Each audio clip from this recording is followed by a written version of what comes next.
time I close my eyes,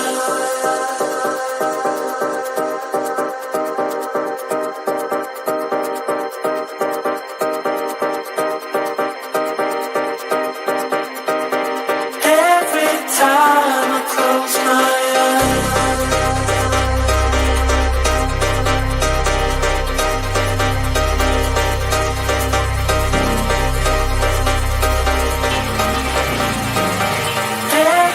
time I close my eyes.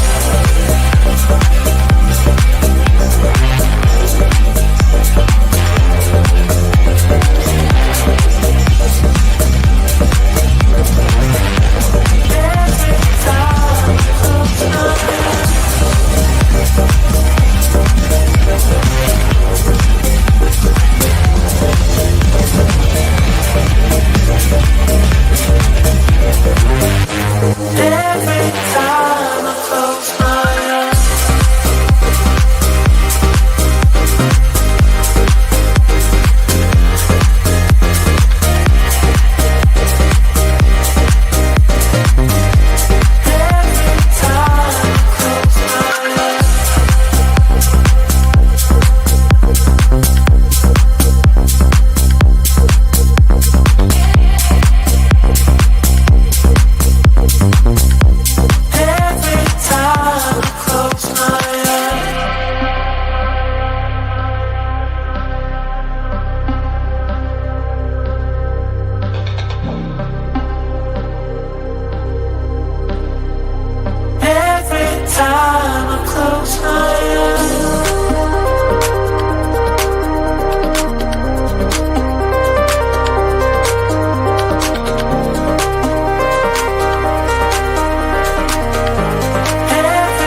eyes.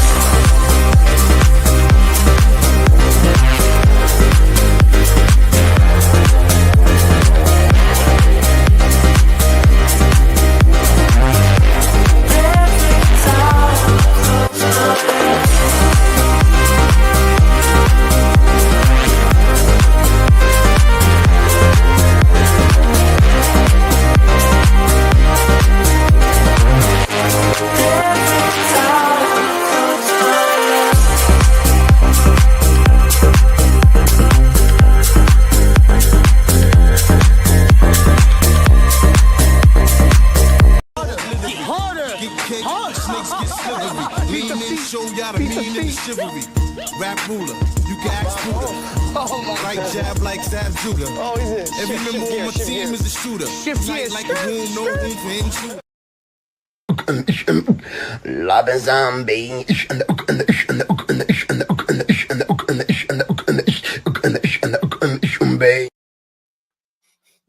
Nice and Luis Diaz has turned up there. Big up. Let me dancing in IB for that. Evening, good evening, everyone. Welcome. Hope everyone's doing well. Thank you for joining us again this evening for another show. We'll be talking about Liverpool today. Panel discussion, chatting about Liverpool. A lot of Liverpool fans are in breakdown. I think Drift's in his MOT. I hear it. I feel it. There's a lot of Liverpool fans need to have some Liverpool fans think it's over and everything's finished. Transfer season is upon us. Nothing's happening. So we're going to discuss about all these wonderful things. Form of Mo Salah, Alisson Becker, Luis Diaz, the transfer rumours, the contract rumours. We're going to chat about all of it. And do that. I've got a great panel with me. And I believe I've been on his show recently. He's making his debut today. Ozzy, how you doing, man? I'm good, Jamie. Thank you for inviting me. Appreciate you guys as always. No worries, man. No worries. And Drift, how you doing, man? We'll get into it, James. We'll get into it. There you go already. How you doing, man? I'm good. Hope everyone's well. And I'm good, man. Bless up, man. Appreciate the invite as well. It should be a fun, engaging conversation, lads. He will be. Mike. I'm going back to my casual fan era. I'm not going to think about this club unless we're playing, and then once we're not playing, I'm just going to play FIFA and play video games and read books and just not think about this club because there's really just no point. I have no control, and if I think I do, I'm just going to end up living in misery. So there's just no point anymore. So casual FC, here I come. Casual FC, love it. All right, let's talk about it. Let's start off with the Forest game, guys. The Forest game where we just drew 1-1 in our recent Premier League game. Weird kind of match. It was a game. Look, because we drew against Man United, this game we had to win, and we dropped points again. I'll go to you first, Mike. So I ain't heard from you from this yet. The Nottingham Forest game. What was your first reactions from that game? I think the first half we all can understand we were terrible. Second half we were a lot better, and the performance was a lot better. But let me know what you feel, man. I mean, I think the first 20 minutes we weren't terrible. But then obviously once Chris Wood scored the goal, and people have disagreements on why he scored. Personally, if 𝐁𝐑𝐄𝐀𝐊𝐈𝍍𝐆 steps, I know that me and Jerry had an argument about this in the chat. But if 𝐁𝐁𝐿𝐈𝍍𝐿 is stepping and there's only two players in our half, in my opinion, Trent has to move to the center and track the runner. But he's staring at the ball. Chris Wood cuts in between him. Brilliant finish. If you want to blame Allison for that, that's your prerogative. But I'm the type of person that will look at the defense first and say, well, if we got easily cut through and you're just expecting the goalie to make a save, we just look at the game completely differently. And, he is a little bit slower and he's not the same guy that he was, but he's had a lot of injuries and it is what it is. But listen, outside of that, second half, we played brilliantly. I thought that we created enough to win the game. Unfortunately, we didn't. Sometimes that's just the way that it goes. Sometimes the opposing goalkeeper makes saves. Sometimes we can't hit the target. I thought that Mo was particularly poor, but at the same time, even with Mo having such a terrible game, we created enough, right? Like on any other day, one of those chances can go in. On any other day, in the 87th minute, Mo's shot goes in. It's a foot more to the left, goes in the corner. Or maybe Diogo Jota's shot goes in, where Sells came off the line and blocked it with his hand, pretty much just making himself big. But, if you contextualize it, it's disappointing, but you also have to look at it from a pragmatic perspective of this is one of the best defenses in the league. This is a team that's unbeaten in I don't even know how many games. This is a team that you basically played off the pitch in the second half and it didn't go your way. But ultimately, it is what it is. And you kind of just have to, live, forget, move on, go to the next game and sort of not dwell on it. But I'm not taking the draw and blowing it out of proportion. You know what I mean? You're still 4 points clear with the game in hand. As Hussam would like to say, I'm holding a calculator in my hand until we lose the top position. So, yeah, open floor, guys. Anyone can just go for it. Anyone else? You know what's crazy? Yeah, me and Cal did a tactical breakdown yesterday. Excellent. I saw it. And big up for tuning in, bro. And it opened up my eyes massively to how much Gravenberch was at fault for the goal. I don't think anybody's going to realize until they do a full breakdown of it. Yes, Ibu stepped into midfield. Yes, Ibu's header to Mo was very, very poor. Yes, Mo absolutely pussied out of the challenge and should have been in stronger. Yes, VVD could have possibly played, was offside and maybe engaged more. But the real issue is that Gravenberch covered Ibu when Ibu stepped forward, which is perfect. That's what he's meant to do. But then he just walked forward back into midfield before Ibu got back in position, which left the space for Woods to run into. If Gravenberch stays in position, Woods can't run onto that ball, no goal. So as superb as Gravenberch has been this season, he's massively culpable, and I don't think anybody realised. But we did the breakdown yesterday, and he's massively at fault for that goal. McAllister should have been watching over his shoulder as well. He left a lot of space in behind him. And I'm sorry, I still think he's the world's best. But since the injury, Ali's reflexes are worrying the hell out of me. So I think there's a number of issues around that game. And just in general, guys, we've used up all our draws. We have. We can't go Amsterdam no more. That's it. We have to win 17 games in a row. We've used them all up. We've drawn 4 times in 7 games. We've lose them all up. No more draws. You draw one more game and you're level with Arsenal, basically. Because I'm not counting that game in hand till we win it. Everton away with a new manager bounce. Who knows? Who knows? So I'm not counting that game until we play it. 4 points. Do you know how embarrassed I am? We're only 4 points off Arsenal. I don't know about you lot, but I almost feel like there's no point winning the league if you're not going to take advantage of being ahead of Arsenal. Like, I'm embarrassed.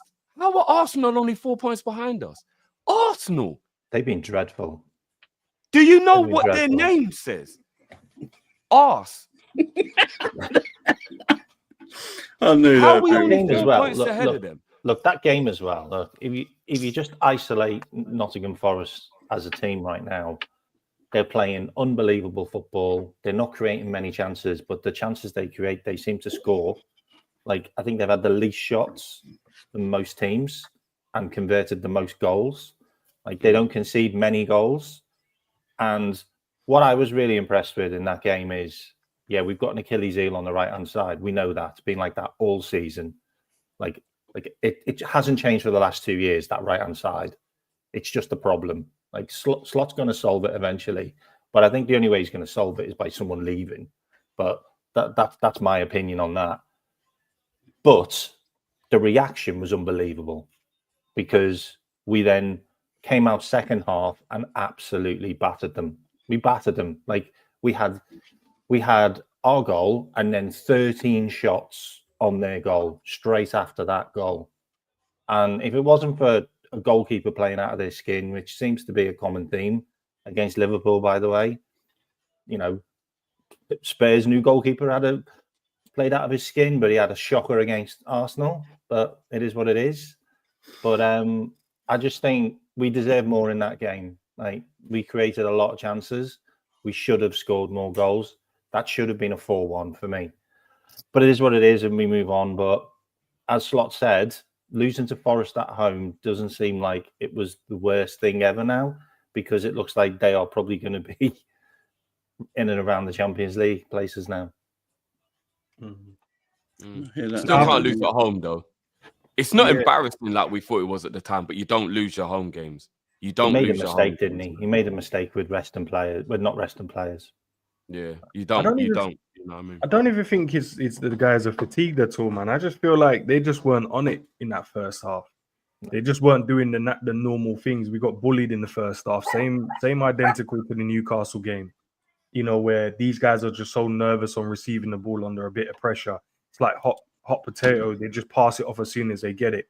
And I feel like in the second half, I think even with the shift of taking Ibu off and overloading the midfield, they just gave us a bit more, you know, bodies in there to progress the ball forward through the thirds. But yeah, Liverpool have to be better against them kind of teams, man. If teams come and start roughing us up, for some reason, some of the players in our team just go hiding and go missing.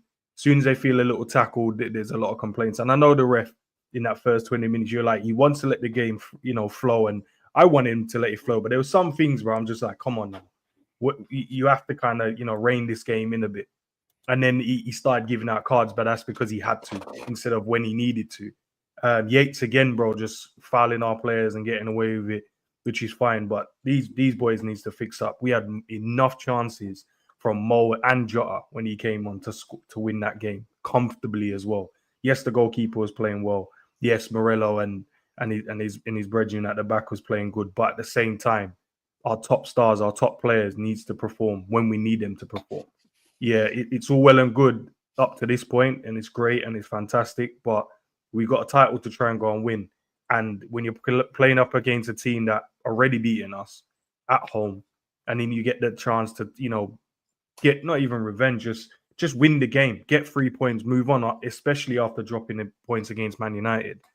Like that first half performance, yeah, it's not good enough. And yeah, the man, them, we can blame individual players, you can blame a team, you can do whatever you want to do, but your stars have to turn up, and they didn't. They didn't. And maybe in the next game they do, but for when we need the 3 points in this one, they didn't. And yeah, Drift, I did the same. I noticed the same thing as well. I did a breakdown off that particular goal, and I mentioned Gravenberch stepping out when he didn't need to. He filled in for Ibu. For some reason, I don't even know why Ibu was there anyway, because the play didn't call for him to be in the position he was in. It's not Yeah, like he didn't. it's not like he dropped into Woods and then Woods is running back towards his goal and he's pressing him and shepherding him towards it, to release the ball. He was just there. And I was like, why are you even in this position anyway?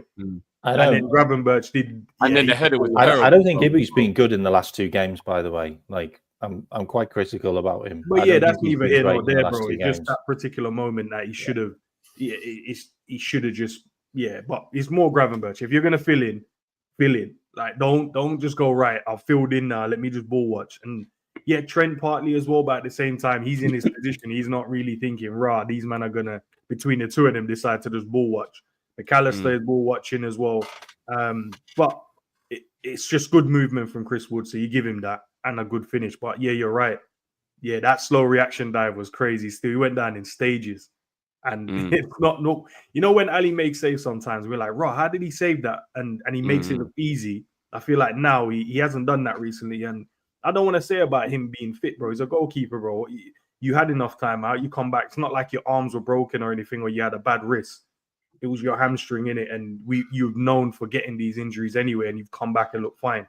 It could be a decline, but we don't want to overreact. But we are noticing he's looking a bit human now instead of superhuman. So he should have saved it with his feet, fam. Like when you actually look how close it was to him, I don't know that why is a he foot tried save. to dive You're to right. save it. He That is a literally foot just save. just stick your left foot out and you save that, bro. Like I know, but he's never been a goalkeeper that like saves it with his feet, has he? Normally, like, hit off his chest or an arm comes out. Or but it's when you're world class, you know what I mean? I know. And Gravenberch has got to actually learn to do this. Like you see, like Gravenberch seems to be very intelligent at filling in. He's a special player. So like if somebody moves, he's very intelligent now how to fill in. But it's like when he let the cross come in the other day when we conceded that goal and everyone was blaming Trent. And I'm like, no, but Gravenberch filled in. There was a right back there, whether Trent went forward or not. Gravenberch just watched him cross the ball. Like, don't fill in and then not do anything. You can't tell him and go, well, I'm not actually a natural player in this. Like when he filled in at centre back, all right, that's not naturally where you play, but don't vacate it until Ibu's back. Like, there's no point filling in if you're then not going to do anything when you're there. So Gravenberch has got to fix up a bit with that as well, because we can't let that be a habit. I think especially when you're in a situation where Liverpool play expansive football, there's going to be multiple times in a game where you're not in your so-called position, innit? Like Matic back in the day used to drive forward and we lost the ball because he passed it to Salah or whoever, or Diaz, but Diaz misplaces the pass. I can't expect Matic to be in the box and then critique him for not being in the box. There, we should have had the cover right there. And I know the game you're talking about, I think it was Leicester, where he allowed Mavidi to cross the ball in. And then, for the opening goal, So once you're there, it's like, your whole purpose, especially when he's that deeper player, is to go and cover those spaces. That's one of your main responsibilities when you're a deeper player. So I fully agree with that. I think I also think with Gravenberch, I do think Gravenberch has a lot to cover. There's a lot of ground to cover. Like, you've got McAllister, who's not playing defensive anymore. He's playing more offensive. So he wanders forward a lot more on the left-hand side. And that just seems like it's by design because Robbo is sticking in his position more often now. So you've got Max trying to influence the play on the left-hand side. The Gravenberch has to cover all of that space right behind. And he's not Fabinho. He's not like prime Fabinho. So I don't expect him to do as much as he's having to do. And I've got to be honest, like, he's probably frigging knackered because he's played every single game. And this is the most games he's ever played in his career. Like, he's never played this much football before. I know I keep on saying that, but it is a fact. But what I'm saying is the team's running less than it ever has done. So you can play a lot of games, but if you're 19th in the table in the Premier League in terms of distance covered, that's a stark contrast to how it was with Klopp when we were first or second. I mean, it was top two for us. So when he's covering those spaces, he's not in the team to go and cover the space all across like Fabinho. He's in a deeper role, especially more on the right-hand side, but to more or less go and get on the ball. I think the responsibility is at keeping the ball, hence why he's in that position. So the responsibility, I don't think, is of him to go and cover that space and run across the ground. And I think if you were to see it, I don't think he's doing that. I think he covers the right-hand side a bit more because you got Salah and Trent on that side that are licensed with going and getting forward. But when Robbo tucks in, that's fine. He doesn't have to cover that side then. So if Robbo's not getting forward, he actually doesn't have to go on that side. Hence why McAllister can get forward. Because if Robbo's doing overlapping runs and you had Gakpo cutting inside and shooting, McAllister would have to be deeper. So I think in terms of like distance, when you're talking about like being knackered, I don't think he's knackered. I just think something happens in football, innit? Sometimes you get to a position and you just stick a leg at it because you're tired. Like in the game, you're tired, or mentally you're just tired because of the game. I don't think overall he's knackered. I think if anything, he wants to play more games because he hasn't played games as you alluded to. It's the most games. I think he might get tired during the game because naturally he does run a lot more than others. But yeah, once the game's over, I don't think like he's knackered between games. Like he can't not at 22 years old. He can't be. But yeah, he probably does get tired during games. But if that's the case, then it's for Slot to understand or for him to be honest and then for him to come off. We've got Endo sitting on the bench who will run if Gravenberch is knackered. What's the point in Gravenberch playing or McAllister playing and they're tired but they're just still playing? Because I think that was a tactical mistake from Slot. He's done very little wrong this season, but Jones should not have come on. Szoboszlai should have gone back in the tent and Endo should have come on to be a little bit more defensive-minded again. Why don't he use Endo? But, I really don't get what doesn't trust Endo is. Okay, but I understand your critique there, but you know, we've all kind of come to the consensus that we created enough to win the game. So if you create enough to win the game, I can't point to the manager and say Gravenberch was on too long because players missed their chances, right? And then how would that have changed the chances that we missed? It wouldn't have. And it's not like that we were conceding more. And to me, to be honest with you, the biggest takeaway from this game, or at least the biggest worry that I have, is that when you look at this game compared to all the other games in which we struggled in, the common factor in the games that we struggled in was that we were getting pressed high up the pitch. Like, you know, I can use Ipswich as an example, and I can use Brighton as a perfect example, right? Where we were getting pressed out of our minds in the first half. Then the opposing team can't do that for 90 minutes. The game begins to open up. In this game, Nottingham Forest weren't pressing us. They were letting us control the ball in their half for the entire game.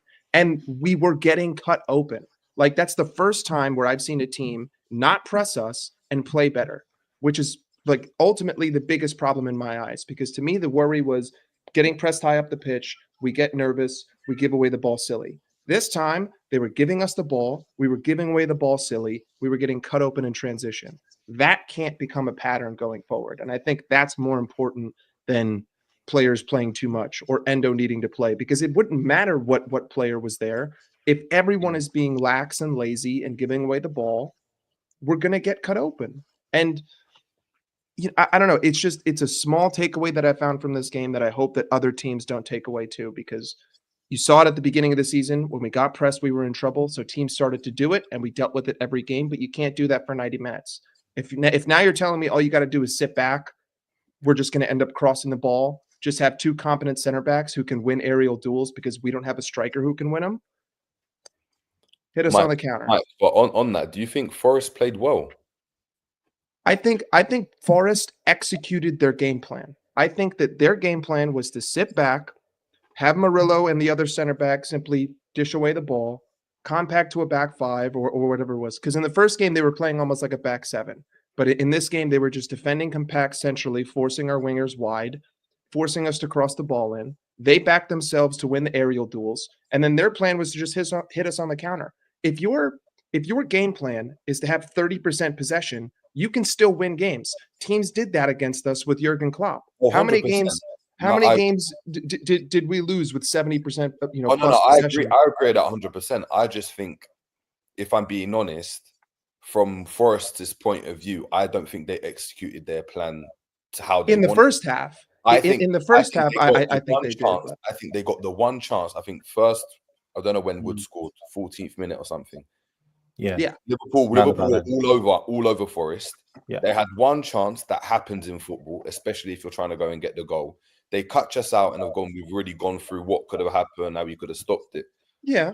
But after that, it was more on us because they weren't the game. The more it went on as well, it became more intense because they weren't keeping the ball particularly well. It was Milenkovic booting it up away, like a hot potato, and then Liverpool getting it, but hot potato on our end because we can't keep it. And McAllister kept giving the ball away. But they also kept getting into dangerous positions, though. Like they might not have created more chances, right? Like we might not have conceded more shots on goal. But if you watch the rest of the first half, they continue to get into dangerous positions. Like to me, I view that just as much as I view a chance created, because on any given day, right? Like if that player makes one different decision or the ball takes one different deflection, it becomes an opportunity. So if you keep getting into dangerous positions on the transition, you are effectively influencing the game, because now I have to worry about that, if that makes sense, even if it doesn't create a chance. I think it depends. I think it depends on what we mean by a dangerous position, right? Because again, to your point, Liverpool were getting into areas where whether we were successful with it or not,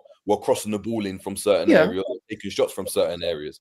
Forest would have potentially looked at that and said, "Oh my God, they're getting into dangerous areas." But again, to echo your point, if that is part of their game plan, then they're like, "That's fine. We're going to allow them to shoot from there. We're going to allow them to cross from there, even though that's a danger. We are playing with that risk, because you have to play with a certain amount of risk to execute any game plan."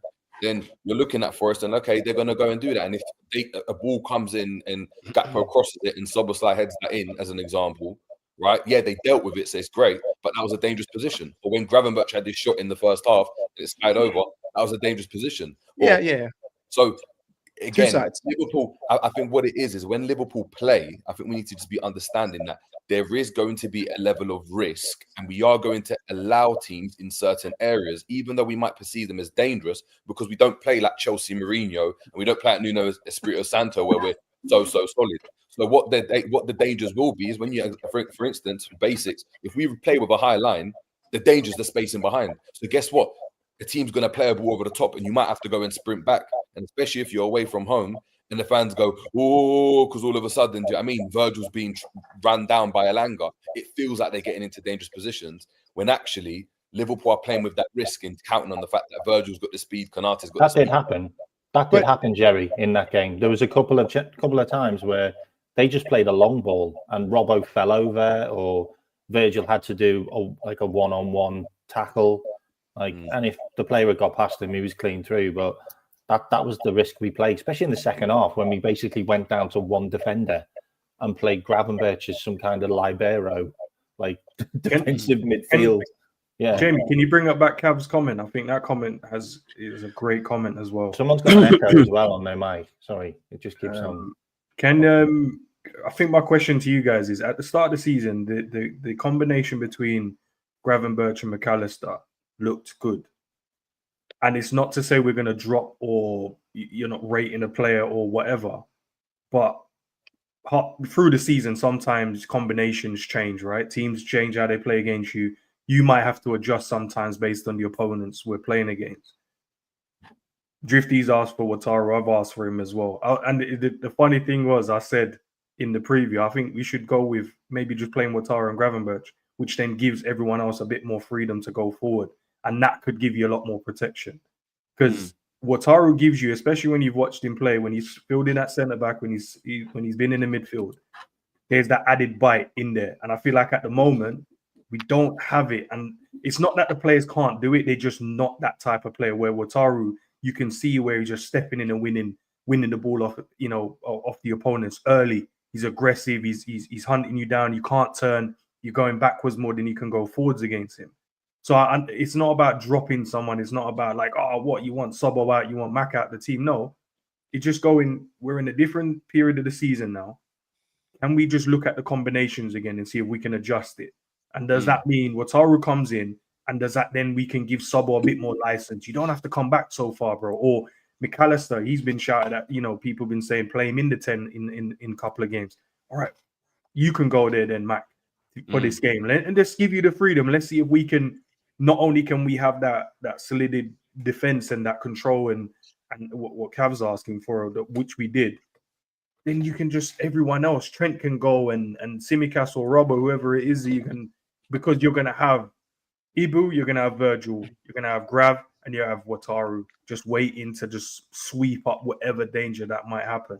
And you're right, McAllister has been playing a bit more forward instead of that defensive mind, where I felt like that you could see the double in there. I don't see that as much now. It's a bit more like a 3 in terms of instead of a double pivot and then the 10 in front. It looks like we've gone back to just Gravers in there. Mac is kind of operating off that left and 8, and then Sobo is kind of the 10, but he's also the right-sided 8 as well. where at the start you could tell at the start of the season and the games we were playing, you could see the double in there, the double pivot, and that's why teams struggled to break us down because they couldn't get past the double pivot before. You know why? You know why that makes a lot of sense. You know why that makes a lot of sense. Do you remember the start of the season? We used to do that box where we had two midfielders, and then we had a midfielder and an attacker would come in, and we'd do that box and we'd swarm the midfield. If you look at all the games that we've drawn, the reason why we've drawn is because our midfield's been overrun.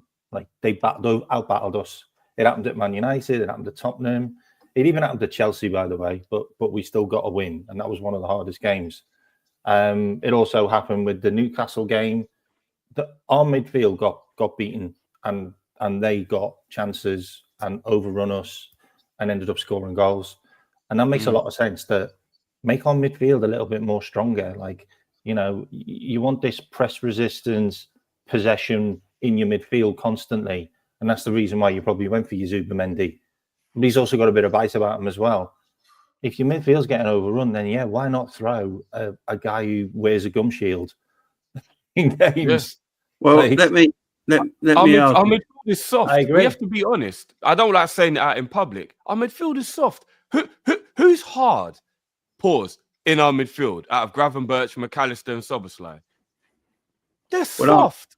I wouldn't take any of them on a none of them want to. I mean, McAllister won how many duels against Manchester United?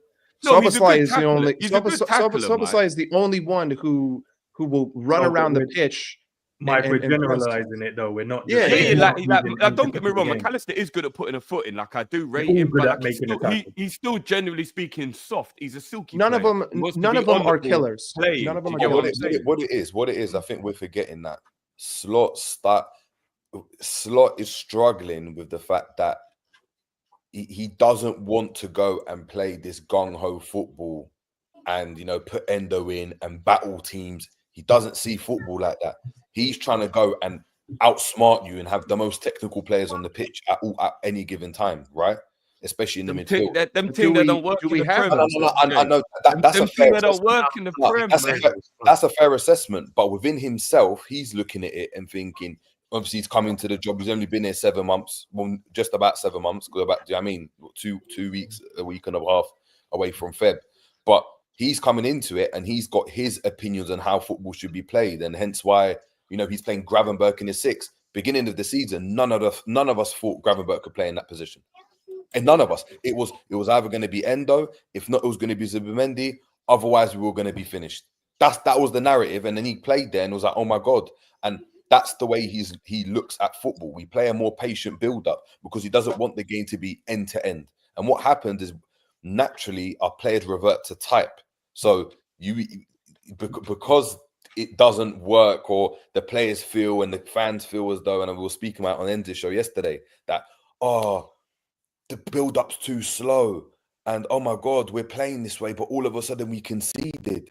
Oh, you know what? We need to go back to front straight away, and we need to go and try force the ball. We need to score the next goal and then blitz teams. And yeah, Liverpool are really good at that because that's the DNA of Klopp and how we played for 8 years is still in the team. But Slot doesn't see it like that. Hence why we even wanted a Zubimendi, because Zubimendi's got steel about him, but he's not hard. He's not gonna crunch. Do you know what I mean? I've seen him get bullied in that. He's not that. What he is an excellent player in terms of keeping the ball in that first phase. So when you're playing at the back, playing it into the keeper, it's going to keep the ball. And if Slot's like counter to a physical team is to be like, we're going to be better than you on the ball, right? It means that we're not going to see the likes of Endo. And I think that's why Endo's not playing in the team. But I agree with you guys. At times, you've got to deal with the cards you're given, innit? And you might have to go back to like, you know what, let's utilize Endo a bit more in terms of bringing him on in games to obviously go in to help us defensively, because now he's not really getting a chance. Would you like I always hear about the aggression in our midfield. If you look at Barcelona, I wouldn't say Iniesta, Xavi and Busquets are all aggressive. They were technical footballers who kept the ball, kept patience, kept knocking it about, played through people's press and build up and score goals. That's the way Slot wants to play. Slot wants to play that kind of football. The problem is at the moment, I don't know if you guys agree, in our team, our players love playing in transition. Mhm. You know, our players absolutely adore it. They love winning the ball back really quickly and then going to the other end as quick as they can. I like teams. It is dangerous for an opposition team to have a corner and free kick against us because we're probably the best in world in transition, and our players are built to play that way, and they have been done for a few years now. And you know, Slot's trying to get his effort, you know, his way through to way they want him. He wants them to play, but these guys will play that way. But you always go back to what you know when things are down, don't you? Is that an indictment on the players or the manager, though, James? Because the manager, after 7 months, should have got that out of them. I know they've been used to it for 2 years, but like, surely after 7 months, Slot should have got them. Like, can you lot stop this now? Human If that's nature. really what he doesn't want. Do we No, have Drifty, those players? Drifty, do you really think he's had that much time on the training pitch? Like to Long actually enough for drill them this? to not be doing it regularly. I don't- Like, if I we don't did it think he's had every enough now and time. again, I'll be like, okay, it's just every. But like, it seems to be happening a lot. We've conceded I think the 13 problem goals we in have is like the key 6 goals. games, I think. Like it's becoming a bit of a problem. Like so, Brexit midfield sounds like a good idea right now. Yeah. It's not. It's, listen, it's not. It does. It does. But the problem you've got, right, is obviously I don't know. I'm quite pragmatic. I don't believe Slot came into this job and for first season we're challenging for the league and we're winning the league and we're I top agree. of the league in the Champions I League. agree. I don't think that was the plan. I think the plan was, cool, can we go and stay there, be in and amongst it, but we start to introduce what we're doing. So if we do finish third and fourth like Pep Guardiola did in his first season, that's fine because we're going to go and be able to go and build up on my play and my philosophy. I think the problem is the position Liverpool are in and the opportunity we have now with City dropping off and Arsenal dropping off with Liverpool can win the league. I think Slot is trying to accommodate that high-end back-to-front football with his style of play. And what happens is in games where our Slot style of play works and Liverpool score the first goal, it's out against West Ham. We make West Ham look like they haven't kicked the ball ever in their lives. Do you know what I mean? With Paqueta on the team, with Kudus on the team, with Salah, with all their technicians on, right? Irrespective of obviously Lopetegui being the trash manager. What happens though is Liverpool can see the first goal and they have been doing recently. And then what happens is Liverpool try to go back to front. But if everyone's not on the same wavelength and you got Virgil van Dijk that ain't spraying that pass straight into Salah, but he's trying to pop it into midfield. But then McAllister gets it and he's trying to force the ball to Salah and all of a sudden we lose it. Or the ball gets given to Trent and Trent just hits a 40-yard pass instead of just keeping it, but he misplaces the pass. Now all of a sudden we look very, very disjointed and it takes half time for us to come back in, for him to settle everything down, but make adaptations and be like, you know what? We are going to go and play high-octane football now. We kind of have to because we're a goal down. And what we see is we come back into games or we win games. I think it takes a while, Drift, for that philosophy to actually filter through, especially when to perfect he hasn't had a transfer window. Remember, he hasn't had a transfer window. So he's looking at it and thinking, yeah, like, in an ideal world, I wouldn't even want Gravenberch in the 6 because I wanted Zubimendi. But for whatever reason... So what we're sitting on our hands 16 days into the month then, bro? Like... That's something. That's a I don't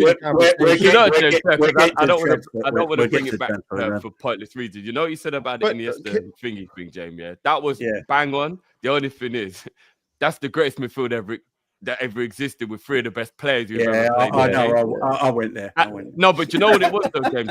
Their Achilles heel became Europe, bro, when it wasn't the Spanish league where they could just do what they wanted. And that was why Barcelona, if I'm not mistaken, only won 2 Champions Leagues in like the 7 or 8 years they were dominant because they'd play teams like Juve or Liverpool in Europe. And then even though that midfield was great, we'd just brock them up. We'd just kick them about and then they'd be like, oh shit. And then before you know it, because remember, Barcelona should have won like 8 years in a row with that team in the Champions League, but it didn't work the way it did in the La Liga. Do you know what I mean? Sometimes you just need a bruiser. You just need a bruiser. Sometimes you're just gonna Gattuso, Mascherano, just gonna kick the shit out of everyone. Do you know what I mean? Like, I wanna let us say from Ozzy, we ain't know from Ozzy yet. Ozzy, what do you think of this whole discussion? What's your opinions on it all, my friend? For me, I think with Endo, I don't think he's been utilised enough. I know he's probably not the player that Arne Slot wants in the team because he wants a technician in that sort of deep playmaker role. But I feel like in certain games, we need to utilise him a lot more. And I feel like that's something that's been a bit of our Achilles heels, where when we've gone up against other teams and they've been physically overpowering us in that middle of the park. So for me, that's an area where I feel like Slot needs to utilize his squad a little bit more. He might not have enough faith in the player, and he might not be his cup of tea. But at the end of the day, you have to utilize what you have at your disposal, and that is, what we have in the current squad. So for me, there's certain elements of Arne Slot's sort of tactics where I feel like he hasn't done enough in terms of making sure that we're protecting the back line or trying to protect the scoreline as well at the same time. So for me, it's just a bit frustrating. Like the Nottingham Forest game, I was confused by the Curtis Jones substitution. I was really wanting to see Harvey Elliott on the pitch. I feel like we needed a player to come on and have that sort of impact where, he's quite a nippy player. So around the sort of final third, trying to apply like the through ball and try and create an opening, because Forest were very stubborn in that game. They didn't have the best of performances in terms of what they deployed as a game plan. I feel like the first half they used that all the energy, and the second half that's where we capitalized. So for me, honestly, I feel like he's not making the right substitutions in certain games.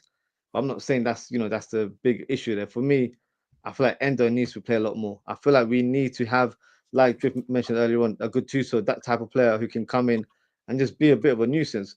Someone, just to boss people around a little bit, because it does have an impact on the opposition. So I don't know. Obviously, we're in the January window right now. It would be nice to get a player into the door where, we label it as a destroyer, but I feel like that is something we're lacking in the team. So hopefully we get something down the line, but I'm not so sure right now. Why is it that people think Endo isn't good enough as well on the ball? Like, I know that we've seen moments where like he's got pressed and lost it. I think when he was trying to get up to speed with the Prem, but since then I'm like he can get it and pass it, bro. It's not like when we're saying he needs someone to like hold on to the ball or receive it, he can do it. Does he do it on the eye? Does it look good? When he receives the ball, I don't think Endo's good on the half turn. So I feel like, but we don't need him to go and do that though. That's what I'm saying. Gravenberch can do that job. Yeah. I think just tell Alisson don't pass to Endo. Yeah. Problem solved. The crazy thing I've seen in games, he's dropped in and played it, and he's dropped in and turned and played it forward. Endo's a very good passer of the ball, I think Endo technically is actually very, very proficient. I think them Japanese players in general, I think their technical levels, base level is really, really high. I think the problem is I know we have this idea of Gravenberch is playing in the 6, and yeah, he might be there as a starting position. But when you look at, for example, the chance he had the other day, that was inside the box. He wants, I think, fluid midfielders where it doesn't matter who ends up playing where at any given point. They can all go and do that job. So it's more multifunctional. So sometimes Jones will come deep to go and get the ball, and Szoboszlai makes a running behind, and Gravenberch comes short. But sometimes Gravenberch will make an overlap for Robbo against the ball, or Diaz or whoever has the ball when he's out on the left, or Gakpo. And then you've got McAllister that drops in, and then you've got whoever, Szoboszlai, it's more central. But for me, Jay, that's fine. If them are the two double pivots, then any of it. Jones comes on, he doesn't come on in the 10, he comes on in the double pivot. So if he comes on, I expect you to drop in. If it's McInerney, I expect you to drop in. If Wataru is there, I expect you to drop in. I get that, but he does. I don't think he wants one single player like Fabinho, because Endo's more in the mold of a Fabinho, more in the mold of like, I am in that position, I am sitting in and I'm anchoring this ship. I don't think Slot sees it like that. So if he wants Endo to make runs in behind and get into the final third, we've seen it. When Endo's in the final third, yeah, you can go and pop a shot. But when he's got to play a cute pass or be a bit delicate he's not going to do that. That's not his forte. But it's not like he's a rubbish player because of that. But Fabinho weren't that. Do you know what I mean? Makelele weren't that. But what they were is, I'm going to sit right in front of this area and I'm going to get it and then spray it out. What you don't see. That's what we need. Jerry, do you know what? I might rattle the panel with this one. I don't think Gravenberch is good at that. He ain't got a cute pass on him. I love Gravenberch. He ain't got a cute pass on him. Let's keep it up. But is this a safe space? Can we be honest? Gravenberch don't have no cute pass on him. But so just because he's better with the ball, don't mean he's going to do better than what Endo would do. To that point, did Slot want Gravenberch? We don't even know ourselves if Slot wanted Gravenberch playing. It could have been Jones, McAllister, and Zubimendi for all we know. We don't know what would have happened if we had got Zubimendi. All of a sudden, then go in the transfer market and stop. But that's exactly. That's a can of worms. But my question is, I hear what everyone's saying. I do have a little bit of disagreements with Cav's comment earlier about this idea of controlled, because we were conceding the same exact chances that we have in the last 6 weeks. In the first 10 weeks, it's just that teams are more clinical, and now everyone's sitting them to themselves thinking, what's going on? But in reality, it's just on these days, we're conceding the same number of chances, but the goals are going in, right? But ultimately, do you really believe, if Slot wants to play this super technical style midfield, which I get, do you genuinely think that the players that we have are good enough to not only do that, but to be able to rotate? Because to be honest with you, the only player that I see in this midfield that can technically keep up in a system like that would be McAllister. I don't think that Gravenberch has that level of technical expertise. I don't think Szoboszlai has shown it. I think he might have the capability, but he hasn't shown it this season. He's been great over the last 6 weeks, but at the end of the day, our grievances with him over the first 10 weeks are still the same. Sometimes the first touch isn't there. Sometimes the short pass isn't there. He doesn't trust Harvey. Curtis Jones doesn't work in the 10 position. He works as a left-sided 8. So even if we want to play this super technical style, like we did with Klopp, because Klopp tried to play slow, progressive football, and then we reverted to type, do we have the players capable of playing in this technical expertise style? Mike, just one question. When you say technical, what do you mean? Because all of them players are technically gifted. But what are you asking for in terms of what part of the technical ability you asking for? When you guys make the comparison to Barcelona, like, again, I don't even know if that's the fair comparison, but if that's what we're going to use, this Xavi, Iniesta, Busquets, right, where they can essentially dribble through anyone without needing to play physically, do you think that this midfield we have today is technically capable of playing like that? Because with the movement that I see off the ball, with the first touch that I see with one of the midfielders, with the lack of physical expertise that I see in another midfielder, I don't know if we're capable of playing that style. I'm just basing this off of the comparison made to Barcelona. Well, what I don't get, two secs, Drift. Maybe Szoboszlai is the only one who's not great at that. But I think Gravenberch and McAllister can do it. But what I don't get is the comparisons of Slot is he's a little bit like Klopp and he's a little bit like Guardiola. Yeah. They both had destroyers. Like, they both had guys that won a lot of challenges that dictated play. Like, you know, you got Manchester City that had Rodri, unbelievable player, Fernandinho before him. Then you've obviously got Liverpool with Fabinho and Henderson and Gini Wijnaldum, like guys who won most of their challenges, dictated play. Like, isn't that what he's got the comparisons over? So what is he trying to do now then if he hasn't got one of those players? I'm going to say something that might rattle a few people. I actually think what Slot's midfield does works. I think that we're too wasteful at the other end of the pitch. I honestly do. Because if you watch a lot of our games this season and you watch Liverpool, I do think Liverpool control most of the games they play this season. Is why we're top of the league. I do feel like we do control most of the games we play. That means the midfield is working. I've seen us play games where the midfield is doing its job and then the forward line is not clinical enough in front of goal. That, I think, and then when you're not clinical enough and you let the odd goal slip in there, because every team has chances against teams, then the whole team has to work even harder again. So, and then you go back to doing what we did previously, is going to transition. And I think that's why Slot's not gone away from that ethos of the way we played in the last few years, because said he's just got here. So he's letting the players do what they know what to do. And then he's trying to sprinkle his stuff a little bit on top of it. So I do feel like the midfield works differently now than it did under Jurgen, but the fullbacks and the forward line still do what they did under Jurgen.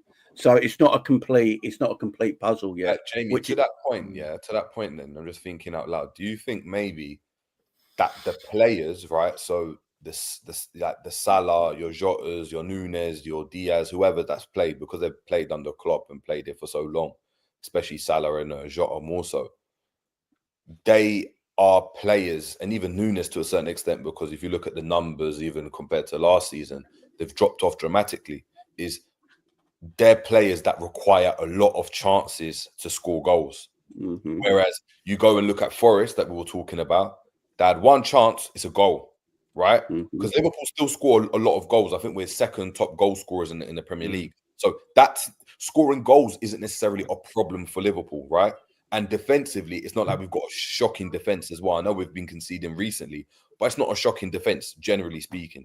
But we're not, and Salah was that for a while, and this is why he was involved in so much, is you got one chance in a game, goal. Like what 𝐁𝐸 did the other day. You get one chance and it's a goal. Liverpool need 4 or 5 to go and score, hence why you need these transition games, because when you're keeping it slower, you might get that one chance that fizzes across the box and you got to finish. And I think Arsenal are in a similar situation as well, where generally speaking, they score goals, right? Like they're not bottom of the league for scoring goals. I think they're only 7 away from Liverpool in terms of scoring goals, right? But their problem is they keep it. But the one time they need to score goals, they haven't got a forward that's clinical like that. So they need to create loads of chances to go and get their goals. And I think that's maybe why we need to play in transition, because otherwise you can't have a Nunes in the team and expect him to get 2 shots in a game but score 1 goal, because he's not going to be 50%. Jota's clinical though, Jay. Jota is literally that. Jota is, but beginning of the season was Jota clinical? No, he was in poor form, but he's still clinical. But that's my point, right? So remember, we got to a point where even we were entertaining the fact, we're gonna have to put Nunes on because Jota's not doing anything. Jerry, like, in terms of build-up is great. But you know what's wild as well? Like, we don't really play with a striker either. Yeah, but that's what I'm saying. This doesn't explain the defense, though. The thing with the defense, I don't think the defense is that bad. I really don't. What it is, when you've got a team that is trying to play, so Arne Slot likes to play slower tempo than Klopp. I think we can all agree with that, yeah. He likes to play a slower tempo. He likes to play out from the back through the midfield and play and let the opposition come onto them so they can play through the press and then get it into the wide areas where our danger men are. That's the way Slot wants to play. These guys, as good as they are, they have been playing the last few years under knowing what way of playing is high tempo, transitional football, where you go from A to B as quick as you can and you get overload in the final end of the box and you just keep going till you break the doors down. So they're trying to play a mixture of 2 things. They're trying to do Slot's way. They're trying to do the way they've been brought up on under Klopp the last few years. So what happens then? You have these weird scenarios where you've got a fully strength team. We've seen it this season. You've got a fully strength of 11 that's out on your pitch, your best 11, and they're struggling in games. You're sitting there like, why are they struggling at times? Because I think they're trying to do one thing and another thing at the same time, and it's not paying off. And then when that don't pay off and you don't score the goals, then your defense will come under attack, don't matter how good it is. So I think that's where we are at the moment. And to be top of the league at that, is still a great thing at the end of the day, because it means we're still not seeing the best of Arne Slot yet, but we're seeing the capabilities of the man because he can still adapt when he needs to adapt. I mean, look at the game against Forest. He went with 1 centre-back and put an attacker on. And the chances he's a top quality manager. Yeah. I don't think anybody doubts his. Nobody's doubting his ability. I'm more than happy with Slot. I think we'll win a lot with him. But if this is the case, I know it irks Mike every time we talk about it, which we'll get to, but then dive in the fucking transfer market and go and get the players who are more suited to what you want. Why are you trying to serve everybody drink out of the bowl and you're using a fork? It's going to take forever, big man. Go and get a fucking spatula. Like if this run up to Christmas was like a test imagine trying to serve up a punch with a fork. He's proven what are you doing, big man? Go and get a spatula, brother. I don't think it was a test. I genuinely don't think it was a test. I think that FSG right now are in the position where they're saying to themselves, okay, we took a gamble in the summer. We didn't buy anyone. We made a profit. Now we're top of the league. Okay, if we're top of the league, maybe I don't actually have to spend money. Maybe I can get away with another 4 points. Listen. It's 2 goals. Remember, you're dealing with people. I mean, listen. My biggest gripe: we win the Champions League. I'm sorry, we win the Premier League. Sorry, Champions League, then the Premier League, and we don't buy anybody, right? Vandenberg. Like the fact is that Adrian. we make all of this money. We're the sixth rich. I'm sorry, or maybe it's the sixth or seventh highest revenue in the world. Yet we sit here and we convince the fan base to say, but you know what? Our wage structure is pretty crazy. You know, we might not be able to afford people, even though I made 700 million. I don't think I can afford this 140 pound, 140 Because the dinner lady's getting a little pretty penny. You know? I think what happened in the summer, right, is have we just transitioned into the transfer bit, Jamie? I don't think anyone expected Liverpool to be in that position, to be in the position where we're top of the Champions League. I think they were expecting, look, we're letting go of arguably, do you know what I mean, one of the best managers of all time, top two, top one, whatever you want to go and call him in the Premier League. You know what I mean? He's that good. All of a sudden, there's going to be an adaptation process. We've got the contract situation. Heck, some of the players might even want to leave in the summer because they might not even get on with slot. We don't know what's going to happen, but cool. Let's just go and see what happens, because we need to, do you know what I mean? If Salah leaves, if this person leaves, and then we're rubbish, we've got to kind of think, we've got to spend the money a bit differently. All of a sudden, Liverpool do really well. And now we're like, oh, man, like we weren't expecting to be here. So I think we're just grinding it out. Yeah. And just wait to see what. And again, I think we always talk about next summer, innit? But I feel like this summer will have to be next summer.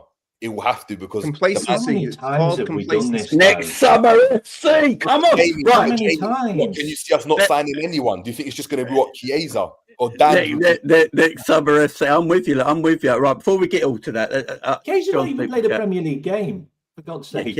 Chiesa ain't getting time, man. Big up John and Super. He says it's nice seeing the Liverpool YouTube community grow so big over the years. Always guaranteed an interesting, diverse panel. Big up to you, my man, John. Much love to you. Right, look. Before we go on to transfers and all that and contracts, because that's where it's all going to get heated. Let's talk. I just want to ask you guys in the panel this. So Harvey Elliott is a name a lot of the Liverpool fans have been talking about. They ain't seen enough game time this season. For whatever reason it may be, even before his injury, he weren't getting game time. I'll start with Ozzy and then we work our way around. Ozzy, why do you think we're not seeing enough of Harvey Elliott? Because if you look at Liverpool's midfield, you would probably say McAllister, Gravenberch, Curtis Jones, and Szoboszlai are the four he uses right now. No Endo. Harvey Elliott again is the one everyone talks about the most. Why do you think we're not seeing Harvey? I'm quite surprised, to be honest, because if you look at our preseason games, Harvey Elliott played in that number 10 role quite a bit, and for me, looked decent. I know it's not competitive football, but it still was an indication that we're going to play more of a 4-2-3-1 formation. So I'm quite surprised that Arne Slot hasn't really played him that much. I think in terms of tactically, he's not as aggressive as a Szoboszlai, whereas Szoboszlai is kind of like the focal point in terms of our pressing when we play up top. So maybe he doesn't have those kind of traits in his game where he's having an impact from a off-ball sort of situation. So I feel like that's probably an area that Arne Slot believes that he lacks in. Technically, he's a good player, don't get me wrong, but I feel like he's been utilised more on that right wing, which for me is not really Harvey Elliott's role. I see him playing more as a number 10, where he's more impactful on that half turn and can kind of drive the ball and, lay off passes to the strikers. So I'm surprised that Arne Slot hasn't played him. And for me, it's a bit of a shame because I do feel he's a talented player. He's already been linked with moves away from the club. So, his future is a bit uncertain at this stage. So for me, I'm quite surprised that he hasn't played. And I would rather see Harvey Elliott played there than Curtis Jones. For me, Curtis Jones, I rate him, great technical player, but I feel like he's more suited in the double pivot, where one of his strong points is ball retention. Like, he's able to hold on to the ball, lay off passes. For me, he doesn't have that burst of speed that you need as the number 10. When you're playing that role, you're kind of pretty much a second striker. So when you've got the ball on that sort of half turn, you're supposed to set the tone for the counter-attack. And I don't feel like Jones has that. So I'm quite surprised that Elliott hasn't got a lot of game time. And for me, it looks like, his days at Liverpool could be numbered due to not having enough game time when he has been available. So it's a strange one. I'm not exactly sure why, but I do believe he should be getting a lot more game time, because if you take Szoboszlai out of the situation, for me, Jones is not impactful in that number 10 role. I don't know what the panel thinks, but I don't think he is. I would rather see him playing a bit more deeper and playing a role where he is a bit more of a controller rather than a player that is supposed to be dynamic, because that's not really the nature of his game. So I'm not too sure. I'm quite surprised, but I'm hoping, you know, with the congested fixture list that we have coming up in January and February, that he'll get that chance to play in that number 10 role. I hear that. Drift, do you agree with that? I mean, I know you love Elliott, Drift, so. Yeah. I'm going to be really devastated to see Elliott leave, because I think his days are numbered. It's actually going to be quite upsetting. But I can't be biased from the love I have for Elliott, because I do look at the team and I think it used to be a little bit of a fantasy when we used to think, I just drop Szoboszlai, play Elliott. Elliott's more creative. The way we play now, I'm thinking Elliott don't have the power to play in that midfield. I mean, I could make a joke and say, is Slaughter highest? The two shortest players on our team get no love. I don't know. Like, does he have an issue with people who are under 5'7"? I don't know. But like, generally speaking, I just think he doesn't feel like he has the power to maybe play in there, because as much as people might hate that Jones holds onto the ball and stuff like that, he's still 6 foot and strong. You don't get the ball off Jones. If Jones is having a good game, you don't get the ball off him. Whether people think he procrastinates or not, he's an excellent ball retainer and he's a good dribbler as well. So I think he might look at Elliott and think, you don't quite have the power I want in that midfield. You're short, you will get bullied around, you're not going to win many headers. I don't know. It's a tough one. It's actually a tough one, but yeah, I think Elliott's going to go. It's going to be upsetting, but I do, especially if someone gives us like 30 mil. There's no way that we're not going to cash in on that. We only paid, what, 7 for him? They're definitely going to cash in on that. 100%. So, sit down to all fire. Mike, what do you think? You could put Endo in this as well, because they're both the midfielders that are not really getting game time right now. I understand why Endo's not getting game time. As much as I don't like it, he should be seen as someone to come in to shore up the midfield. I thought he should have been brought on against Manchester United, but it is what it is. Managers make mistakes, and I'm not going to hold grievances over someone who's only dropped 13 points in 20 games. You know, you're a human being. You're going to make errors. You're going to make mistakes, and you know that also that's no guarantee that even would have worked, right? He could have brought him on, and we could have conceded the same exact chance. We have no idea. When it comes to Elliott, I love the kid. I would rather see him in the 10, because as crucial as Szoboszlai's role is, the issue that I have is that he's not creative enough from the central position. And my issue right now is we're sort of forcing the ball wide, whether or not it's other teams forcing us to do it. And then we're sort of playing this long ball cross game. We did it against United. We did it in the game prior. I mean, I feel like I've seen more crosses in the last 3 weeks than I have in the last 6 years. And it's not exactly the way that I would love to see the game played. And in the preseason, Harvey Elliott was a fantastic creator in that position. But again, it's preseason, right?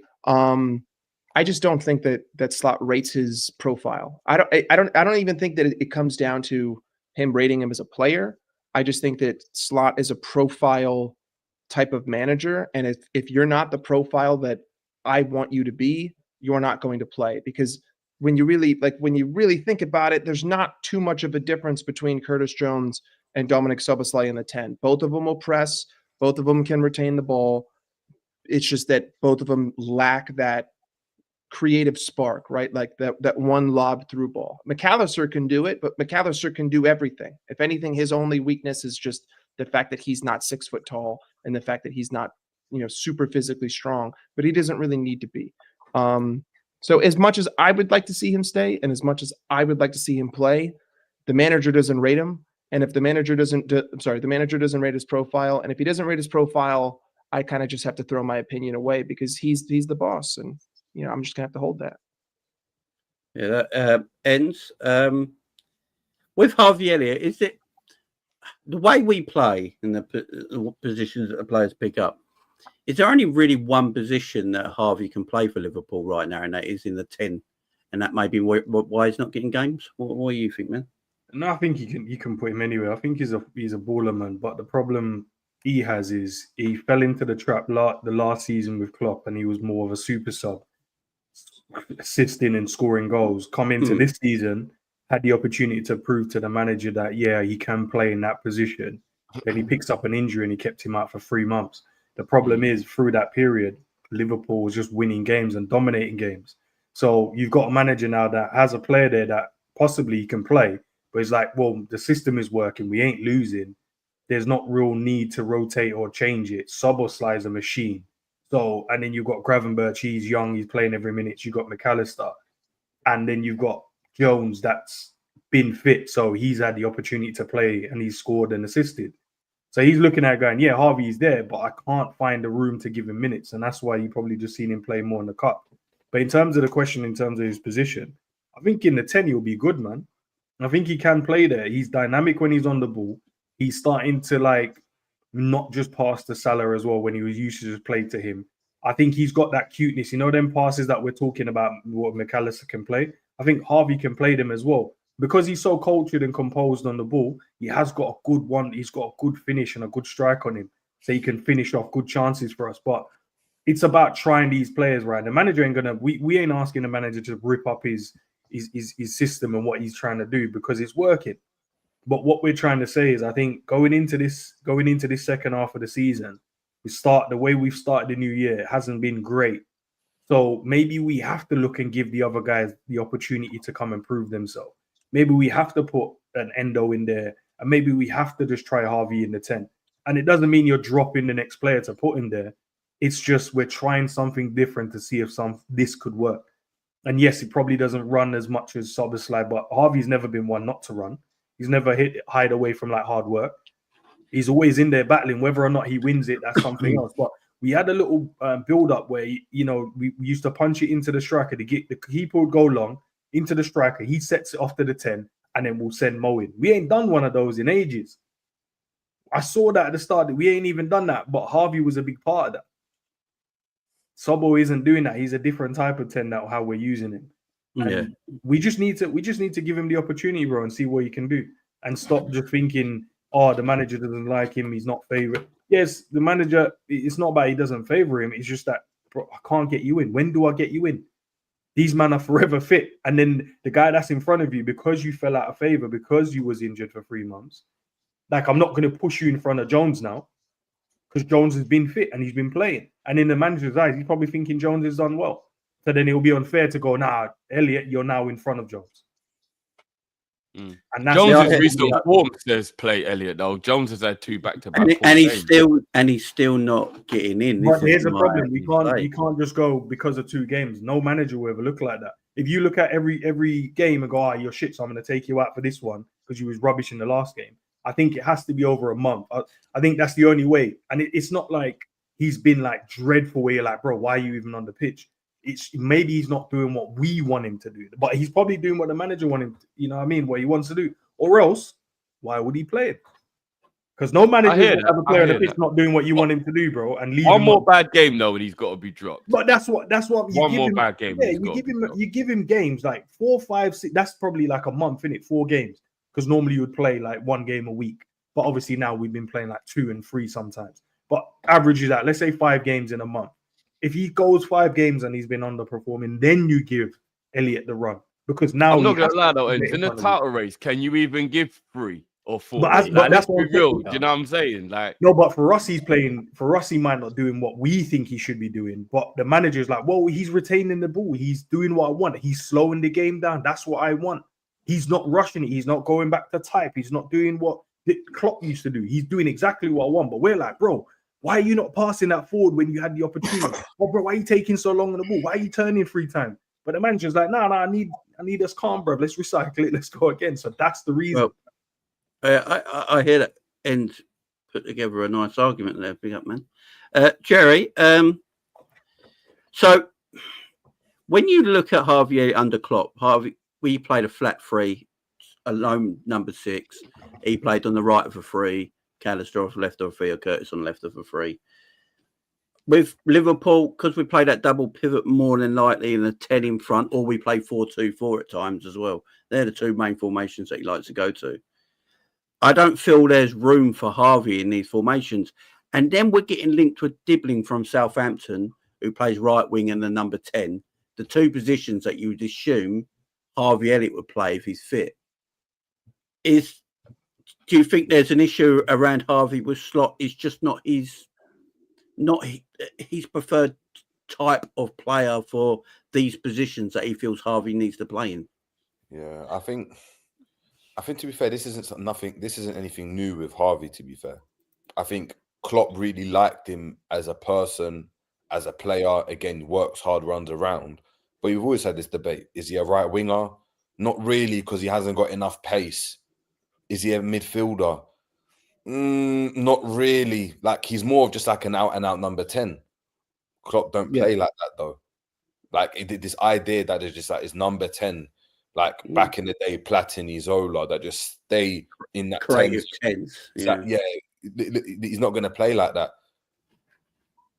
You need to have the understanding of what it is to be a midfielder. And if you're a winger for him, I think you've got to be rapid. You've got to be fast. He isn't. So now he's a different type of, and he's not Salah in terms of getting goals and assists. So how is he going to affect the game? And and I think that's what it is more from Slot. I think I agree with Endo. I think last season was really, really good, coming off the bench, getting goals, you know, coming on, affecting a game when we need to chase a game as well. I think that was really, really important. When we're chasing a game, you can put him on there. We can play with a bit more risk and be like, yeah, you know what? Just get in those pockets, play, because again, I think in those pockets, he can be really, really dangerous. But if, for example, the game requires him to drop a bit deeper and do it, do you know what I mean? And start to control the ball because Gravenberch is being pressed, so he makes a run in behind and he's got to drop in and now dictate the play. That's not Elliott's game. And I think that's what Elliott struggles with. I think Elliott's very, I'm a number 10, play me as a number 10 or give me the license to be the main focus of a team. Very similar to Carvalho at a higher level, where if he's the main guy in the team, he probably looks really, really good. And you speak about how good he is. Take him out of that team and now he's going to be part of a cog. Maybe he's not as effective. And I think considering, you know, with Elliott, when did he break into, when did he first start the season? When he broke his leg against Leeds? Was that, 3 seasons ago? When he broke his leg? Yeah, I think so. So 3 seasons ago, Klopp started him as a Liverpool player. And sorry, Jerry. Oh my God, sorry, Jenny. Lenny Euro just got absolutely cooked. Should be 2-0 Southampton. Should be 2-0 Southampton. Punk that got compared to Virgil. But yeah, exactly. So obviously, going back to my point, if 3 seasons ago Klopp started him and it looked like, yeah, you've got the opportunity to cement yourself as a starter at Liverpool because everyone else is fit, right? He gets injured, unfortunately. Since then, he's been in and out of the team, whether it's because of injury, whether it's because Klopp prefers this midfield, whether because he's on the bench and he does better off the bench, but he hasn't been able to cement a first team place. And this was like his last season to kind of do that. And as going to Ender's point, he's just followed the same trend where he's injured. We're doing really well now. Where am I going to really fit you in now? Because even if my idea was like, oh, I can use Harvey like this, the idea of how Liverpool play might have changed now. And he looks at it completely differently because of the players he's got. And he's like, actually, it's going to be a problem. Do you know what I mean? Really, really getting you in the team. So, you know, when we're linked with Diblin from Southampton, yeah, he's a winger and he's a number 10, but look at the size of him. And he's 6 foot. And he's way quicker.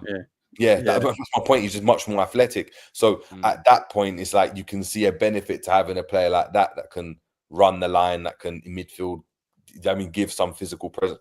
Elliott's not going to be able to go and do that because if I mean, so it's unfortunate because I think genetics. Yeah. I don't, right, K-Mac, have your say, my friend, on the Elliott situation? Look, I know you're not going to like it. Like, I think Elliott, I like Elliott. I think he's a good player. Like, but I genuinely think he was going to get sold. He just got injured. Like, I think he was another one like Carvalho. The profile didn't fit, and he was going to be sold after the pre-season. Like, he just got injured. Like, never got a chance. I totally agree. I just think Slot looks at the profile and the guy's not tall. He's not strong enough. Do you remember the Klopp midfield experiments with Elliott? And he was absolutely atrocious in midfield. Like, he just couldn't do the job. He wasn't defensive enough. He wasn't strong enough. he was getting caught all over the place, and everything was going down Elliott's side, and he became a bit of a scapegoat. Look, we don't really play with a number 10. Like, we play with a midfielder, an 8 that can play attacking and then does a lot of tracking back. And that's why Dominic Szoboszlai is so good in that position, because he does a lot of the grunt work. And that's also why Jones is put in there as well, because Jones can do that as well. Elliott can't do that. He's in there, offensive, and he floats in between the lines. It's just not what Slot wants. He wants this guy to do a bit of everything. And he hasn't got the pace to go past players. He's got a great little cross on him, got great little through balls, all of that kind of stuff. That's just not what we need, like, under Slot. And I just don't think he's going to be there. I think he'll get sold. I also think he got massively overplayed. He's played like over 160 games for a 21-year-old. That's a lot of games. You know, I read a guy already. You know, it'll be a lot of substitute appearances, though, bro. That's but you have to think about what Elliott wants now. Elliott automatically thinks he's a first teamer now. Like, I should be playing every game. So he's not going to be a bit part player. He's going to want games. So he needs to be sold so he can go and play somewhere. One thing, what's interesting to that point, I read somewhere that I think it was maybe it was, I forgot what it was, but they were talking about the minutes that, you know, players have played. They were looking at Diaz and stuff. Apparently, Elliott has played more minutes than Diaz has in his whole career. That's mad, isn't it? Can that be true? Yeah, something mad. Apparently, from when he was young, from when he made his debut, because I think Diaz made his debut at 20 in Colombia. So he was didn't Elliott have like a full season in the championship when he was 17? Since he was 16. Yeah. So yeah, they said something like, it was just mad. You know, when you hear it, you're like, what? Yeah. Apparently, like, I personally don't think the plan was to sell Elliott. I just think now they're going to jump on the opportunity. Like the window, he got injured after the window was shut. If we're going to sell him, we would have sold him. Was it after the window? I thought it was during the window. No, it was the window was shut when he got injured. Okay. So I think we're going to keep him, but now we're just 6 months down the line, Slot just don't fancy him anymore. So it's like, yeah, we make enough money off it. And I feel sorry for the kid, man. He's young, he's talented, and he's a Liverpool fan. I put myself in his shoes and I think, imagine you get your dream, but then by 21, it's over.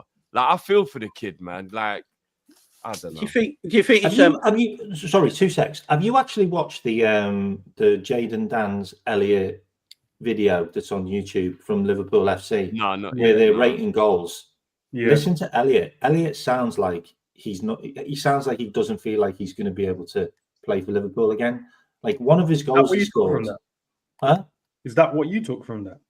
Yeah, on that goal he scored, and he was like, yeah, that's a worldie. And he was like, I don't think I'll score that again for Liverpool. It was just like, it's a bit of an odd thing to say. Like, he doesn't feel like his normal self. Like, I've heard him before. Doesn't feel like a normal self. I don't think he's doing well in training.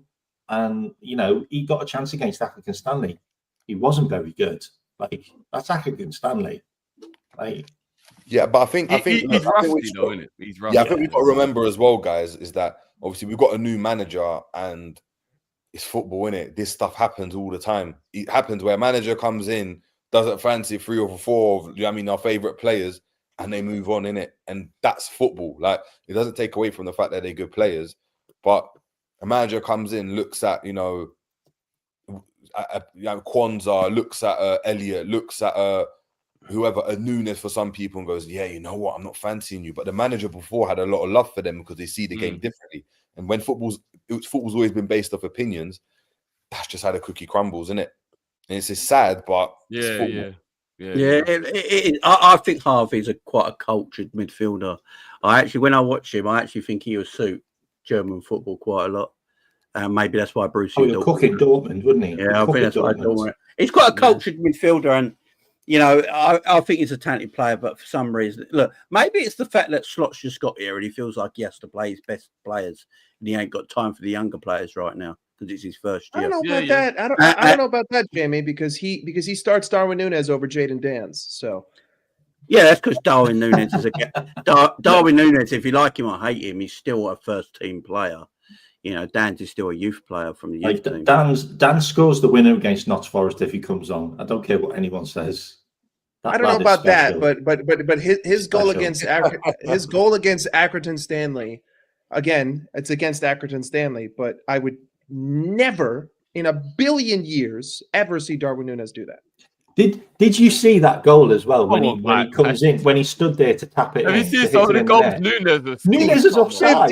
Drifty. Núñez would have put it 45 yards over the bar, let alone win the tackle in the field. Come on, man. Some of the goals Núñez has scored. Right, I don't want to go down to Núñez. Right, I don't want to go down to Núñez. Right, let's talk about the thing everyone wants to talk about. The transfer market.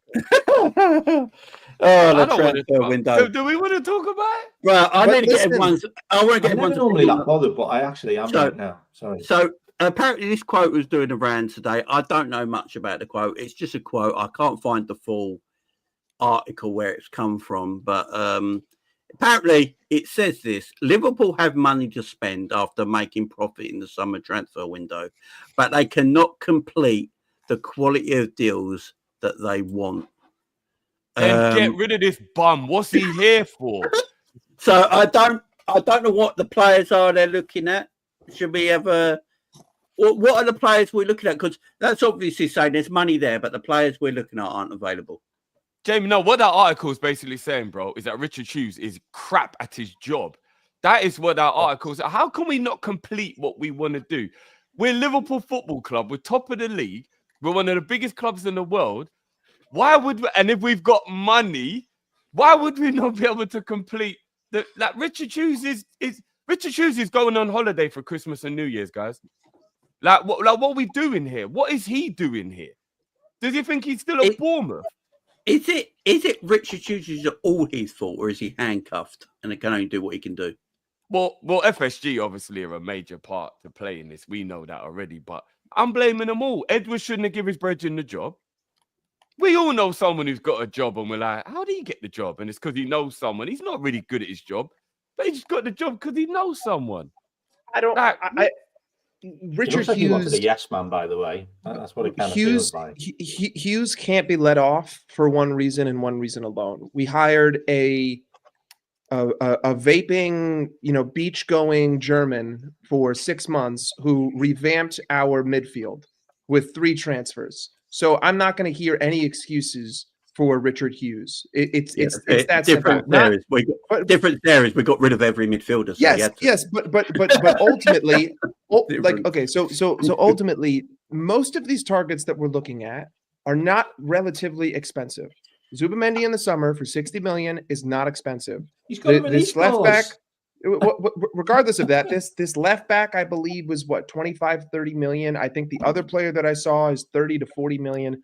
These aren't back-breaking transfer numbers. And there are options out there. Like, I'm sorry, I'm not going to sit here. I might not get paid to scout players, but if you're going to blow smoke up my ass and tell me that there's no one on planet Earth out of the 8 billion people that you can identify to buy to come into this club, I'm going to tell you you're an asshole. I don't buy it. And ultimately, what are they looking at? This is the thing, though. You know what annoys me the most? Do you know what annoys me the most? Half of these players that we're targeted with, they're from clubs that are like way, way below us, like in stature. He still thinks he's a Bournemouth came out. You really don't think you can get the guy who plays for Lecce? You really don't think you could go and sign him for 30 million, or Zubamendi from a team that's like 14th in their league? Like, I find that I just find to be fair to the Zubamendi, I think to be fair with the Zubamendi thing, he ain't going to England full stop. Yeah, I think he's played everyone, and he's got. But then he's missed profile, bro. That means he spent all night chatting up a woman and not noticing she's got a ring on her finger, Bridget. She's never going home with you, bro. But it's also only one player. Like he doesn't. Whatever happened to Zubamendi doesn't matter. It's one guy.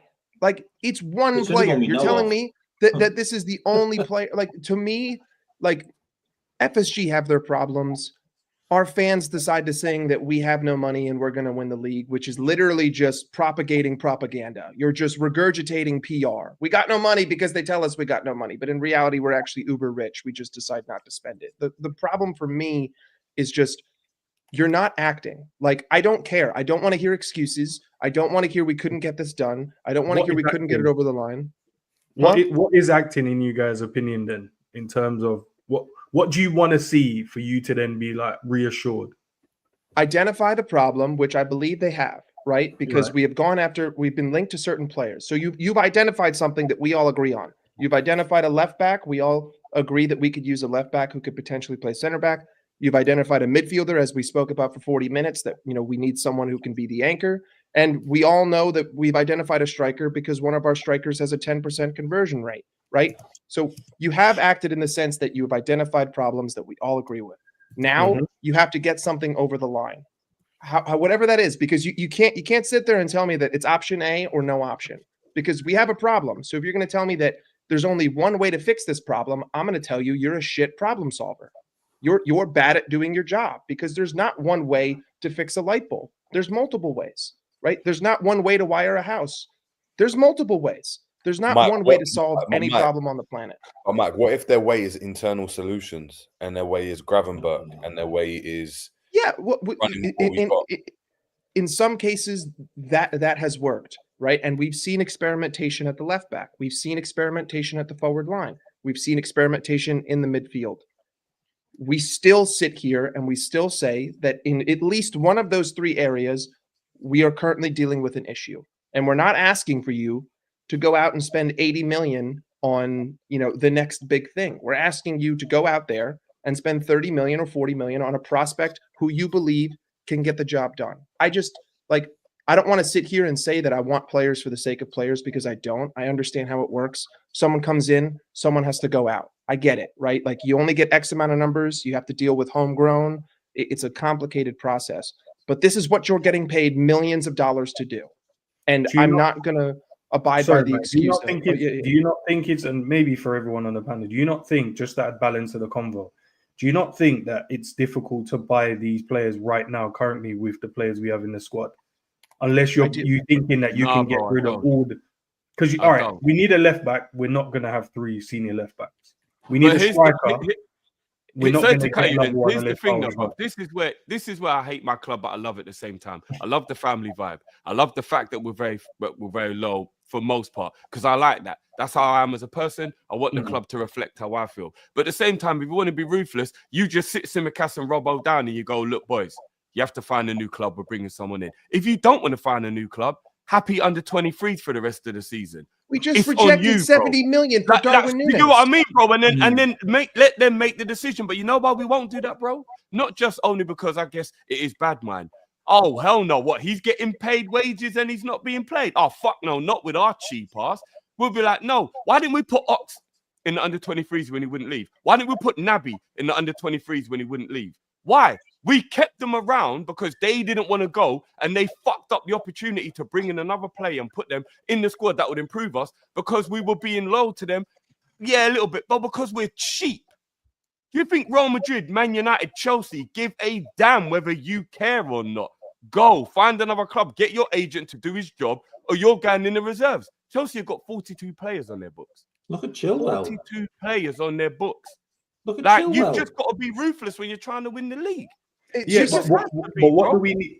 Because I don't think signing a left back is going to be like, yeah, you win the league. Big up, Jay. Yeah. I don't think just signing a left back means you're going to win the league. I think the only position I would say that would guarantee us win the league is signing a striker. Yes. I think that is where we go, right. We bought we're now fixing an issue. Ends. We just rejected 70 million for a striker.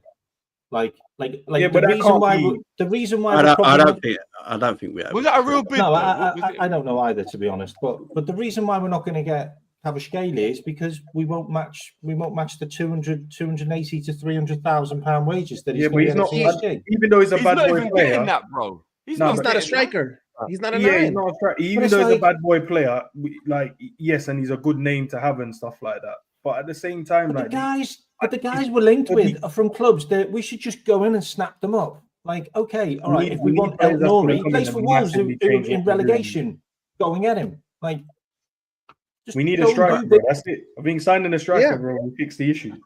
Agreed. We're not doing what we used to do. What we used to do is we used to just go in there and get the job done, and then it'd be on the front page, and no one would know about it, and then a couple of hours later, some of the journos would post it, and then he'd be signed.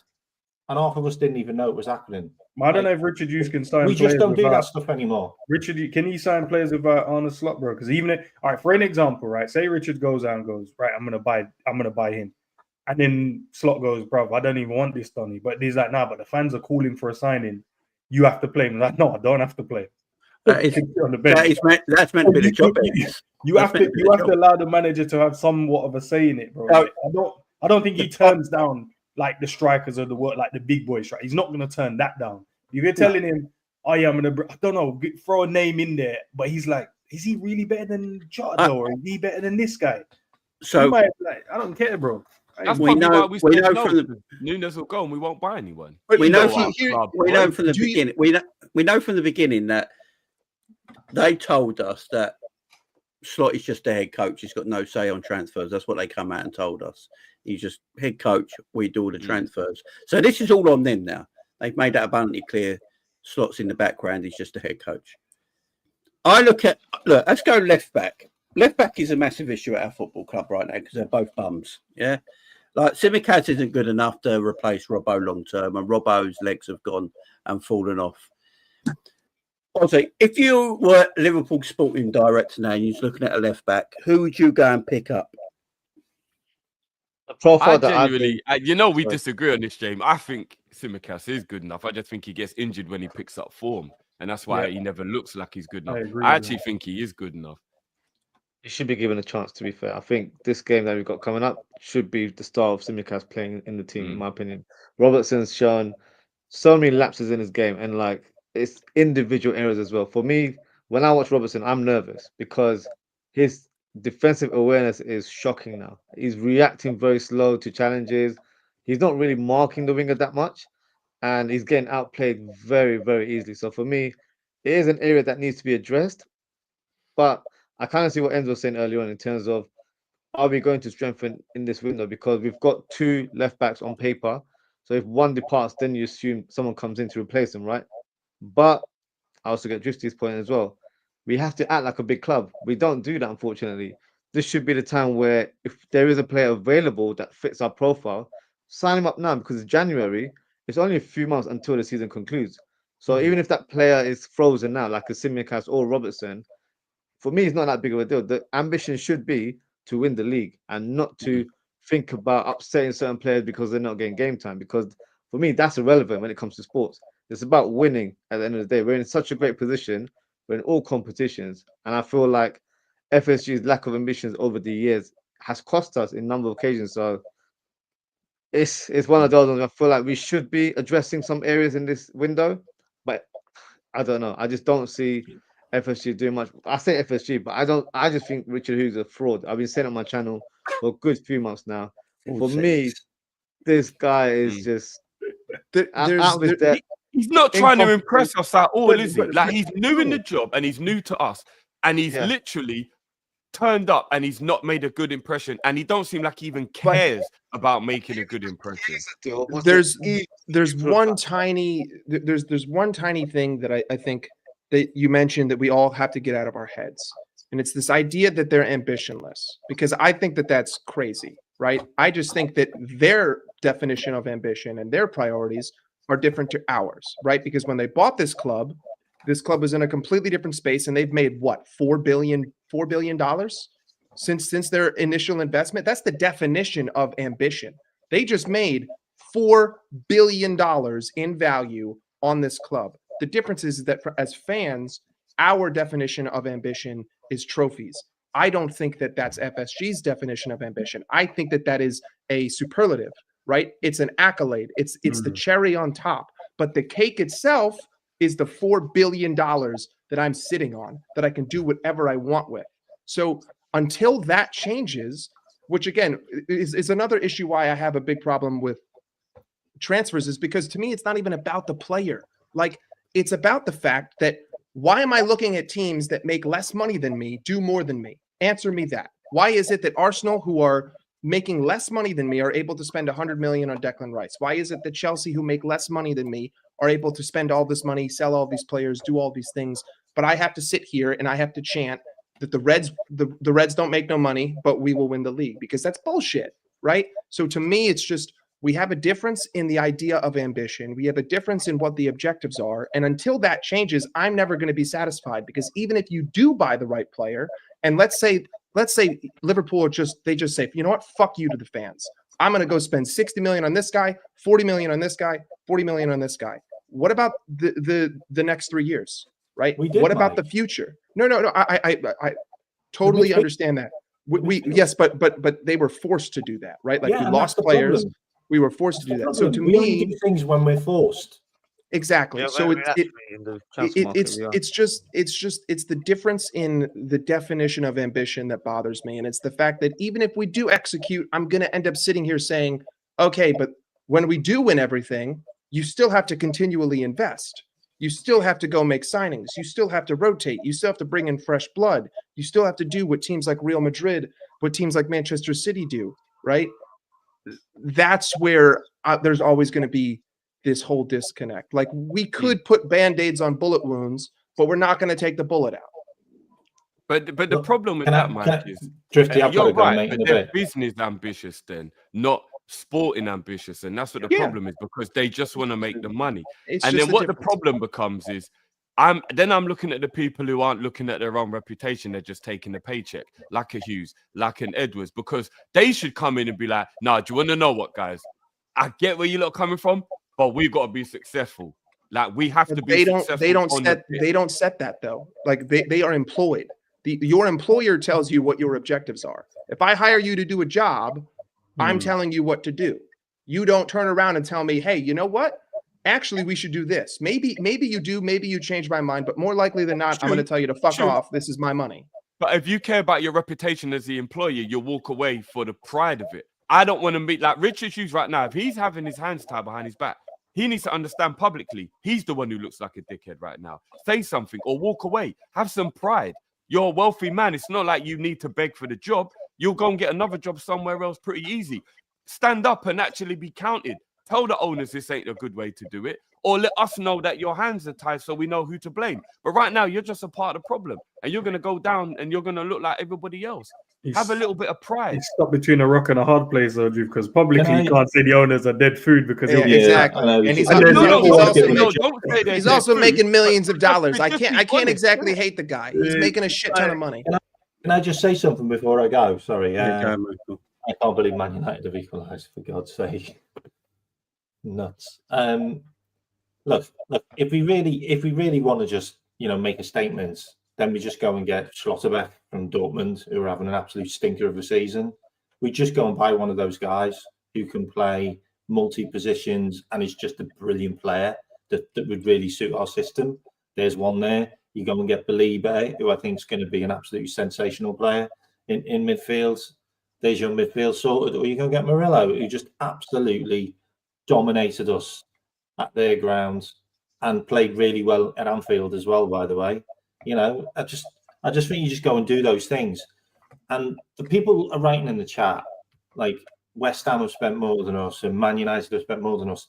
They have to spend money because they have to catch us. We don't need to catch them. And that's what our owners, and that's what the people in charge look at the club like.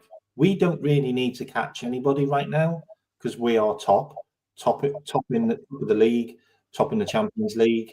So they're looking at it going, do we need to make that investment now? Do we really need? No, the fans need it. We can see we need it, but they're looking at it going, do we really need to do it right now? Do we need to overspend? Do we need to maybe disjunct the squad by throwing this guy in who might not actually work because we don't know whether he will? And it's also the middle of the season. He's not done a pre-season. I don't know.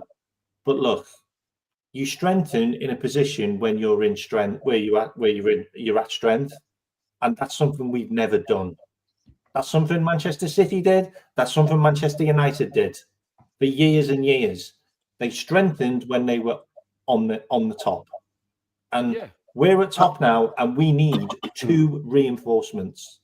I'd say sell Nunes, buy a striker, get Osimhen on loan. I don't care. Like, why don't we loan players anymore? Like, there's plenty of players who can be loaned. Like, What happened to that? Because we had one bad loan with the midfielder who got injured. And that's it. You just don't loan anyone. I don't know. I don't think top teams, generally speaking, loan. Matt, if I'm being honest, I think we could get who's the guy from PSG? We could get him if we wanted. He's a French international. Normally you loan out in the club, you don't loan in.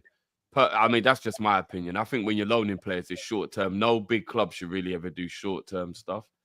That's just my opinion, anyway. I hear that. Yeah, there you go. Yeah, be okay, Mac. I know you got to run. See that, guys. All right, Chris. Bro. The Reds, we're top of everything still. For the time being. For how long? That's the problem. For the time being. I'm going before that kicks in. So let me just get into this. So this is breaking as well from Saudi Arabia right now. That how Hilal have reached a preliminary agreement to sign Mohamed Salah and Virgil van Dijk as they become free agents in the summer. That's just breaking out of Saudi Arabia, apparently. Mo Salah and the Saudi link is always going to be there, ain't it? It's just it's a natural link to put together, so anyone can write these articles. Have we got a concern though? Because guys, what is it now? It's like middle of January, still no contracts done. Massive concern. Go on, Drift. You talk to me about Virgil and then all three of them. Yeah, but it's a massive concern. Massive concern, man. It's just one of them things where I'm like, I know it was common sense, but at the same time, it also just felt like, nah, surely the club won't do this. Let it get to the point where clubs can actually talk to our players and there's nothing we can do about it. We've actually let it get to that point. At this point right now, we are basically a man in prison and our wife is out in the clubs.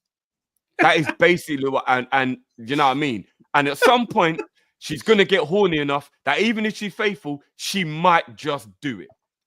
Do you got what I mean? Like, I can't believe the club have let us get to a position where we're actually past the point where nobody can talk to them anymore. And now, nobody even needs our permission. They can actually come to Melwood and just start talking to man in the hallway.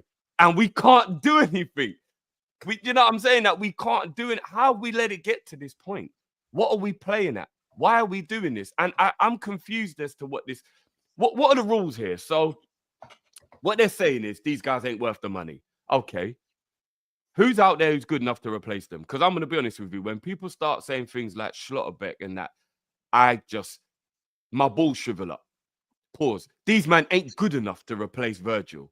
I'm sorry, they are not. There is no one in world football good enough. The only person that would make me feel okay would probably be Rudiger. Never going to get him anyway, and he's even old. So, like, I'm looking at it, and I'm like, there's nobody good enough to replace Virgil. How much is it going to cost to replace Virgil? If you give Virgil the wages he wants, let's even say Virgil wanted 300. It is still cheaper to give him 300 for 2 years than it is to go and pay 50 million for he might be okay, but he also might not be good enough player. And then he's still going to, what is he playing for free? He's still going to be on 100 grand a week or 120 or 150 or whatever he's on. How is it more expensive to give Virgil, or how is it more of a hindrance on the club to give Virgil what he wants than it is to go and buy? Like, the risk involved is, in my opinion, higher than trying to replace him now, than giving ourselves 2 years to replace him while he's still here, than thinking, but what if he falls off? What if he's not as good? He is getting old. So what? He's a great player, and you see people of a certain caliber. Age doesn't necessarily matter as much. So why not give yourself a contingency plan? Go and buy who you still want while he's here. Act like a big club and give yourself some time. Because I tell you what, we're going to make a lot of panic signings in the summer if all of our big boys go, you know. I don't know about that, Drifty. They're not planning already. They don't know who they want. Hold on, Drifty. Here's where I'm going to disagree a little bit. And maybe this is me just being a pessimistic asshole. But to me, what this looks and feels like is basically FSG are at a point where they think, okay, it's time to hit that reset button. It's time. I've got Arnie slot in. Clearly, he can do wonders tactically. I've got 3 guys. I don't know if I'm going to be able to get them all over the line. If I don't get them all over the line, it is what it is. That's less money I have to pay. Can they go out there and sign the players to maintain top 4? Yeah. Okay. So I don't lose any sort of profit margin. We move forward. To me, it feels like FSG are at a point where they're thinking long-term, they're thinking turnover, they're thinking transformation. And because I don't believe that their ideas of ambition co-align with the fans' idea of ambition, their actions are going to be completely different from what we want. And the most opposite thing of what we want is they let all 3 go, they sign a bunch of young players, and they rebuild this from the ground up. That's the last thing anyone here wants. But realistically, does that style guarantee you outside of top 4 or potentially top 5? No, which means that you don't lose Champions League money. Does that style guarantee you being absolutely horrendous? No, it just means that I'm going to be further away from winning a title, but I'm going to be spending less money and I'm going to be rebuilding. And to me, the actions that I've seen so far co-align with that. And that's the biggest issue that I have. And maybe that's the last thing other people want to hear. But let's be honest, if you were looking at your business and your 3 biggest producers are out of a contract, you're going to tell me that you're going to wait till 6 months left on that contract to re-sign those biggest producers of your business? Absolutely not. Under no circumstance, unless you had a different plan than everyone else, unless you were seeing something completely differently than everyone else, because that's what this summer was. And look where we are now. Maybe it's not where we expected to be. Maybe it is. I'm not inside his head, but this does not feel like a club that wants to keep these players and keep the ship moving. This feels like a club that wants to burn the forest so that it can regrow, because everyone knows after a forest fire, that's when the biggest amount of growth in a forest is. You take all the dead trees, all those nutrients, everything sprouts up. And maybe, like, let's all be real here. Maybe we feel like the world is on fire because all 3 of these guys leave. What happens if it works and they sign those players and we do a madness? Then we're all going to sit here saying that they're geniuses. So we're in this limbo right now, which is the worst place on the planet to be. And unfortunately, it has to co-align with these 3 players who have been our spine for 8 years. So either way it goes, it's going to be painful. And to me, I just smell a completely different plan than what any of us would consider to be the right plan. I don't even doubt what you're saying, bro. It is proper FSG to go and do that. I don't doubt it at all. But that's the whole reason why they can just, with all due respect, fuck off. Because I'm sorry, that doesn't make any sense to me at all. Because you can do that, Mike. Here's the problem. I'm not saying it makes sense, though, Drifty. I'm just trying to explain. No, I know. Obviously, I know you don't want to do that, bro. But here's the crazy thing, bro. You can implement that, what you're saying, and keep them. If you're real ambitious and real savvy and really know what you're doing, you can actually go and buy those young players and keep those guys. And then by the time those young players are fully ready, the others have gone and you're naturally okay with them going, because now they're 35 and 34. But you've got whoever this young kid is who's brilliant now, he's 20. I agree. And you're like, okay, now you can go and we're all right. But if they leave now, all that pressure you're putting on that guy you go and buy, imagine trying to replace Salah and Virgil. Imagine if you're the centre-back and the right winger who are trying to replace those 2 players in the Liverpool team. Do you know how much pressure you're going to be under?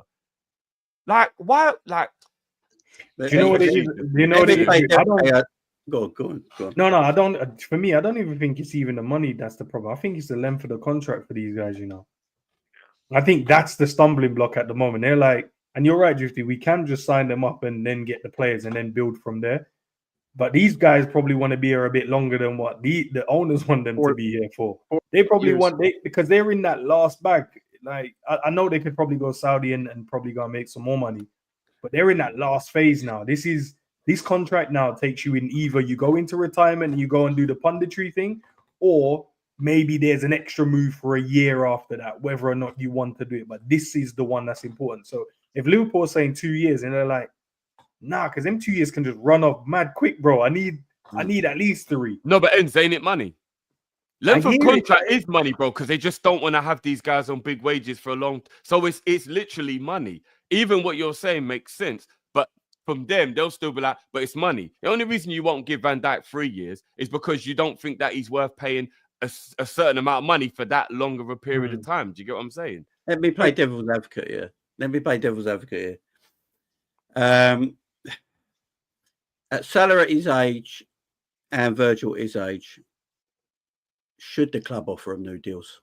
Virgil, yeah. Jamie, 100%. Yes. Because Yes. if you give let me look at it from a club point of view. Yeah, so you give a 33-year-old a 3-year deal and a lot of money. If that player starts to dip, you're stuck with a player that's got a high presence in the team and is loved by the players on a lot of money. It can be fallout in your squad. Yeah, no, I'm not saying this is the case. For me, I'll sign them all up, by the way. I'm just playing devil's advocate here.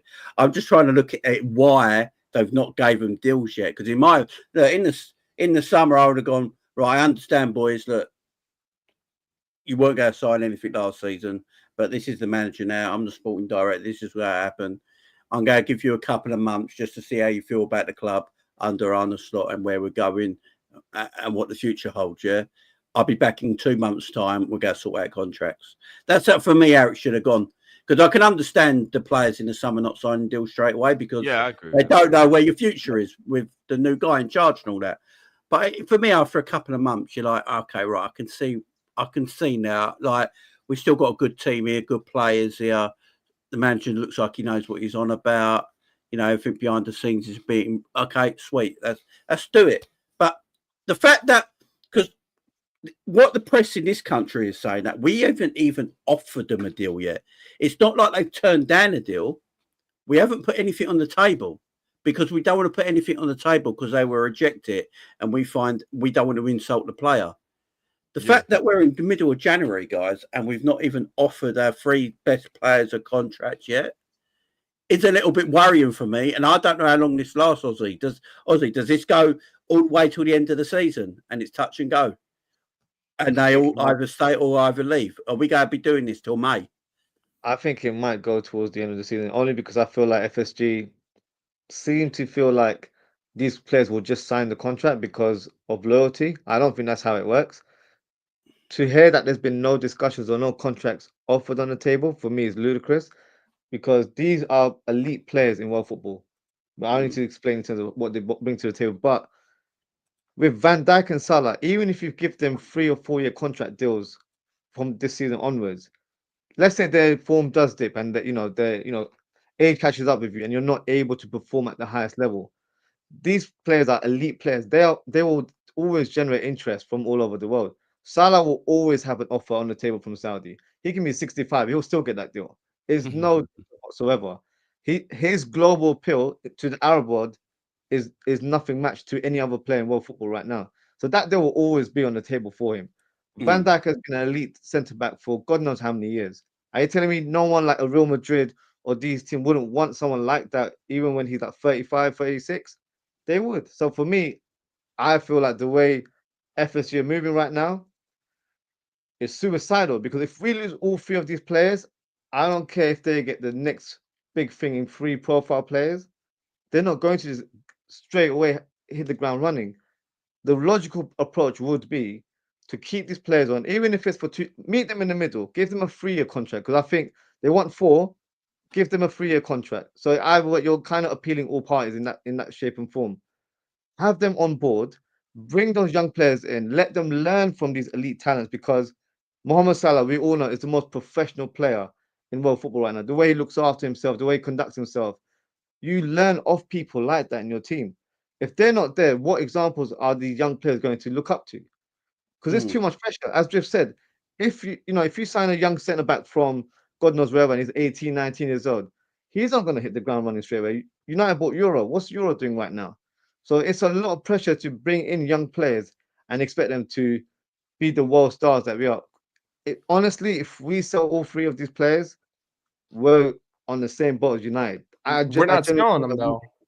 Sorry? We're not going to end up selling them. They're just going to end up leaving, which I think is like Then we have a big gap in our squad. And Yeah, how do you sort that out? Because we haven't got no money out of all of these three players. We're told FSG has money, but the thing is they haven't spent money, so we don't know what kind of level of money they have. So if all three of these players do go, what kind of profiles are we looking at? Are we looking at a random guy from Denmark or a random guy from Germany? For me, that doesn't give me confidence as a Liverpool fan. I'm not saying go splash out the cash on a £100 million player per position. It should be a player that has experience that is good enough to come in. I feel like that player should be added to the squad anyway, with Van Dijk, with Salah, with Trent Alexander-Arnold in the team. The way FSG are operating for me is ridiculous. It shouldn't be done in this way. We're not acting like a big club. We're acting like a club that we're acting like Bournemouth, bruv. That's who we're acting you want like. you want to know. We've got the guy that's how he's operating as well. And maybe that's why they hired him. Brother, but come do it like this. You get 20 mil a season, big man. 𝐁𝐊𝐆, boom. All right, who's gonna be this year's 20 mil signing? One brother through the door. FSG aren't even, like, in my opinion, like, they're not even doing the best FSG. Like, I feel like me sitting here, I can out FSG because to Enz's point, why not just sign these guys up to the 4-year contract, right? You already know Al Hilal wants them. Sign them up to the 4-year contract, overpay them for 1 year, whatever. You make enough money, right? Get in these players who you think can replace them. Then maybe a year and a half from now, I would much rather sell Virgil and Mo to Al Hilal for 100 million flat than let them both go for free. I'd rather sell them for 80 million flat, 20 million flat. Give me any amount of money flat. Overpay for 1 season. If they dip, guess what? Al Hilal has money coming out of their ass. They don't care. They will come and they will pay for you. So I will get something. Plus, I will get the satisfaction of keeping the fans off my back.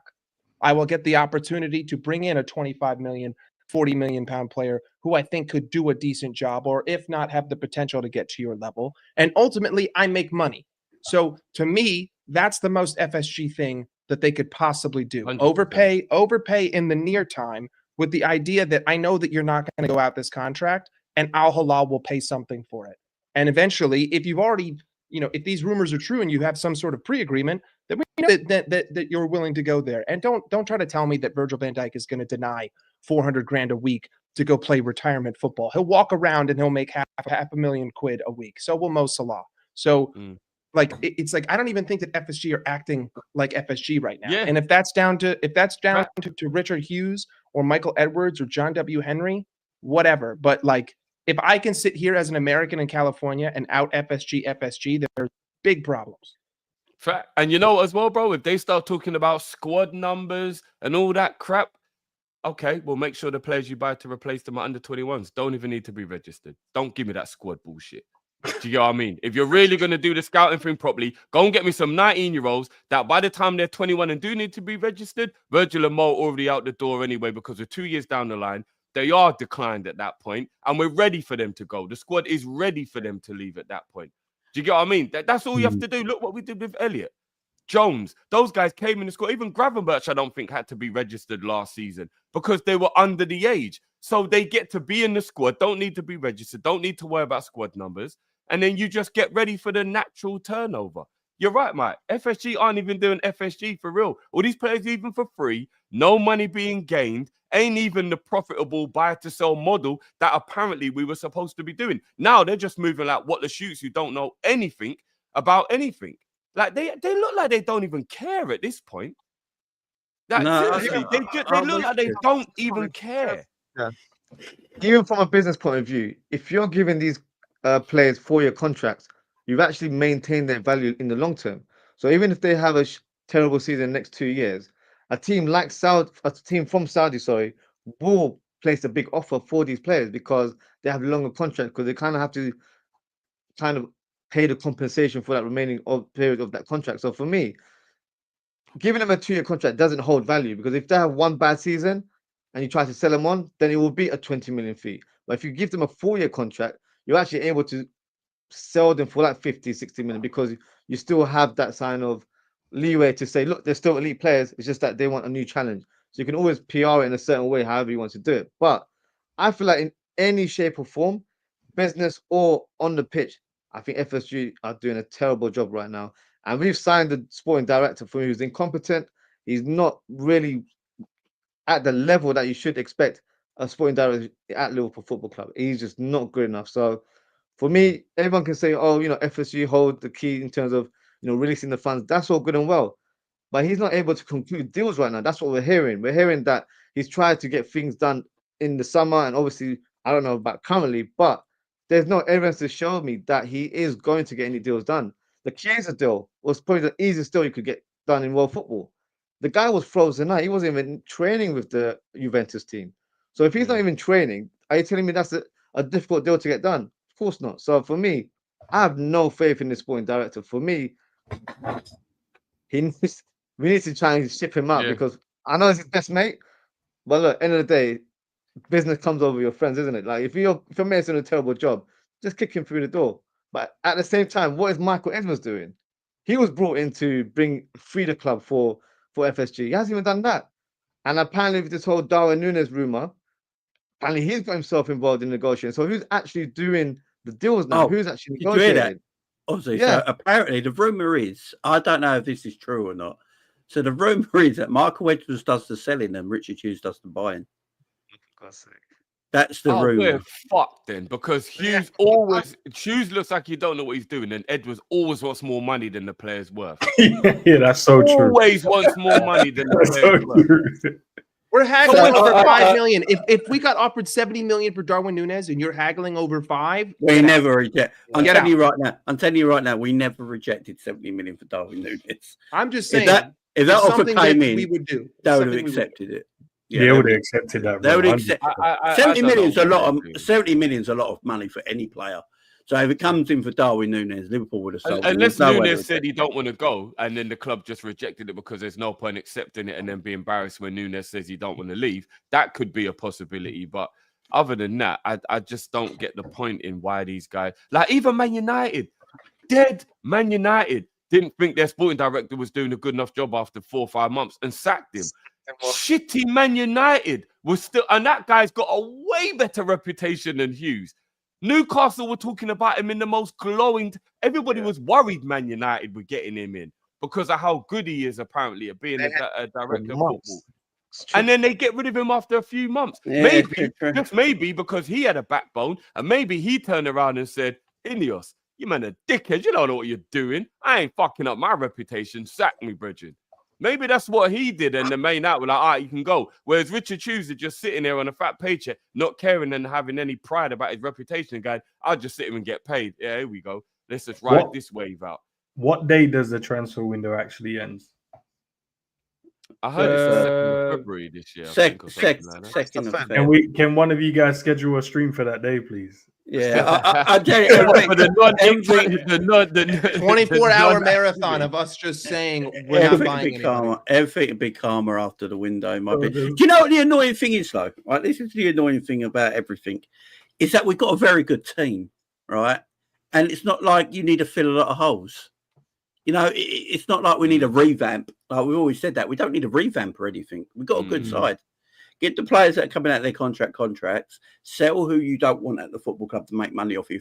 If you're going to be self-sustained, if Liverpool do not want Luis Diaz, sell Luis Diaz, use that money for a player that you want. If you don't want Harvey Elliott, sell him. Don't put an unrealistic figure on his head, like 50 million or something. Sell him. Ben Doak, they obviously are willing to listen to offers. Get the right offer for Ben Doak, sell him, and then buy the players that you feel like are better, that can actually improve the side. Because I don't think it takes a lot. And you are right with Richard Hughes, because we are a self-sustainable football club. That's what we are. We've always have been under FSG, yeah. And it's worked in the past, to their credit. And he made money this summer, but didn't buy anyone. What does that even mean, though, Jamie? What can you name another top 6 club that isn't self-sustaining? Like, that's just another buzzword, self-sustaining. This is not a profitable sport. Like 15 teams break a profit every year, and the majority of those teams are in the championship. I hate to break it to you, but financially speaking, we get compared to Burnley and Norwich City. So the club that makes the 6th most amount of money, nearest comparisons financially, isn't even in the fucking Premier League. Self-sustainable is what Man United are. So their owners don't spend their own money. Which is a fucking cop out.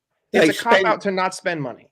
Well, no, not really, because Man United's owners don't use their own money to buy players. Yeah, not many owners. Look, the only owner who really did was Roman Abramovich. Yeah, that was the only owner that really did. Like Man United use their wealth on the money they make, and they put it back into the transfer kitty and spend. But then they forget about other things at their football club, like their training grounds dilapidated, their stadiums falling to bits, and so there's ways around it. But I don't mind. Look, self-sustain.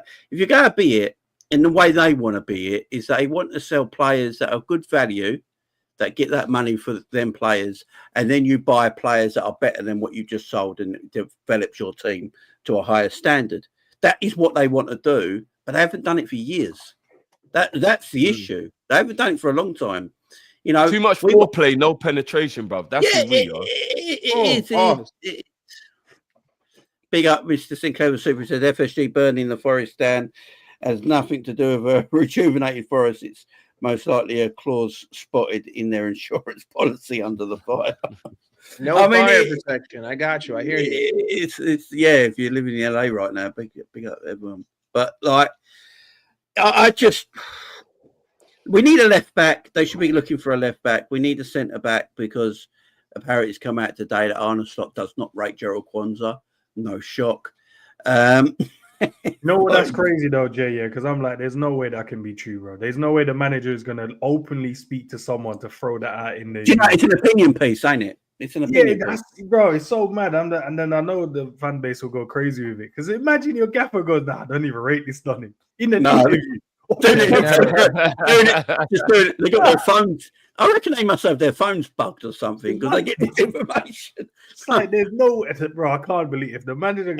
To be fair to him, he says it out. I don't even think he needs an interview. He'll just say in the press conference. No, he's probably a somewhere in training. But Gerald, good enough. We didn't even need a left back or a center back. Like if this club would have just nutted up and overpaid for fucking Marmoush on January 1st before Manchester City could get their hands on him, we'd all be singing a different tune and we'd be saying, we about to get this guy who can assist and score. We're winning the league because now everyone's sitting here saying, well, we just got to score more goals. 100%. Marmoush is Marmoush had one good year in his whole career. I know that, but he's a multifaceted nine who can play in a way that would fit Slot. He can create for other people. I think he has the most big chances created for any striker in world football, and he can score high lines. And he can score proficiently because he plays against high lines. Everyone in Germany, and his name isn't Darwin Núñez. Everyone in Germany plays high lines. You know, I don't think Cody Gakpo, Mo Salah, Diaz, they've all got double-figure goals. Jota, he's got double-figure goals as well. So I don't think that's been our main issue. I just feel like our weakness is full-back areas, and we need to get that full-back area sorted. And we need Mamoush's numbers don't lie. Neither did Darwin's, and now everyone hates him. So I'm just putting it out there. Darwin had 36 goals for Benfica. Numbers don't lie. Yeah, he got 31 GA last season, and people want to. So and no one don't like him. Don't matter, brother. No? So yeah, it definitely does. We don't like Mo Salah at the moment, and he's our top goal scorer. So you know, it's just. I think the number 10's a problem, James. I really do. I rate Szoboszlai's performances recently. I think he's really starting to grow into the role that he wants. But I'm sorry, man, you can't have a number 10 that doesn't get goals and assists. You can't, regardless of whatever the role is he has in the team, he has to get goals and assists, man. He just does. Either Szoboszlai wakes up or he's got to be replaced. Or he can become a pivot player. I said it in the build-up to the January, and everybody thought I was being a bit crazy. The reason why someone like 𝐁𝐑𝐄𝐀𝐊𝐈𝐍𝐆 excited me is because I thought maybe we'll finally have some creativity in the 10 and then push Szoboszlai back into the pivot. We've got to have a number 10 that wakes you up. Even look at Arsenal. What's everybody doing now? Realizing Odegaard actually ain't that good. Why? Because his numbers are rubbish. He had one good year 2 years ago, and we all got a bit like drawn in. Like, oh, what this Odegaard do? In the last 2 seasons, his numbers have been terrible. Now everybody's starting to clock on. Oh, hold on a minute. You can't have a number 10 in your team that doesn't get goals and assists. You can't, especially when you play a pivot. If we're playing 4-3-3, it'll be a little bit different. He's more like an 8. You play a pivot, that number 10 is almost a support striker. He has to get either goals or assists or a mixture of both. And Szoboszlai ain't even shooting. Never mind getting goal. He's not even shooting. I think Endo pulls the trigger more than Szoboszlai. That's crazy. He's good at dummying, though. He's really good at letting the ball go between his legs to get to the next guy. Szoboszlai does feel like a player who plays more, should play deeper for me. But I think Szoboszlai in the pivot works, to be honest. Yeah, you could. We've not really tried it, have we? I think Slot's in a thing right now because it's his first season. I think Slot is shocked that where Liverpool are in the league right now and how well it's going, that he doesn't want to change too much.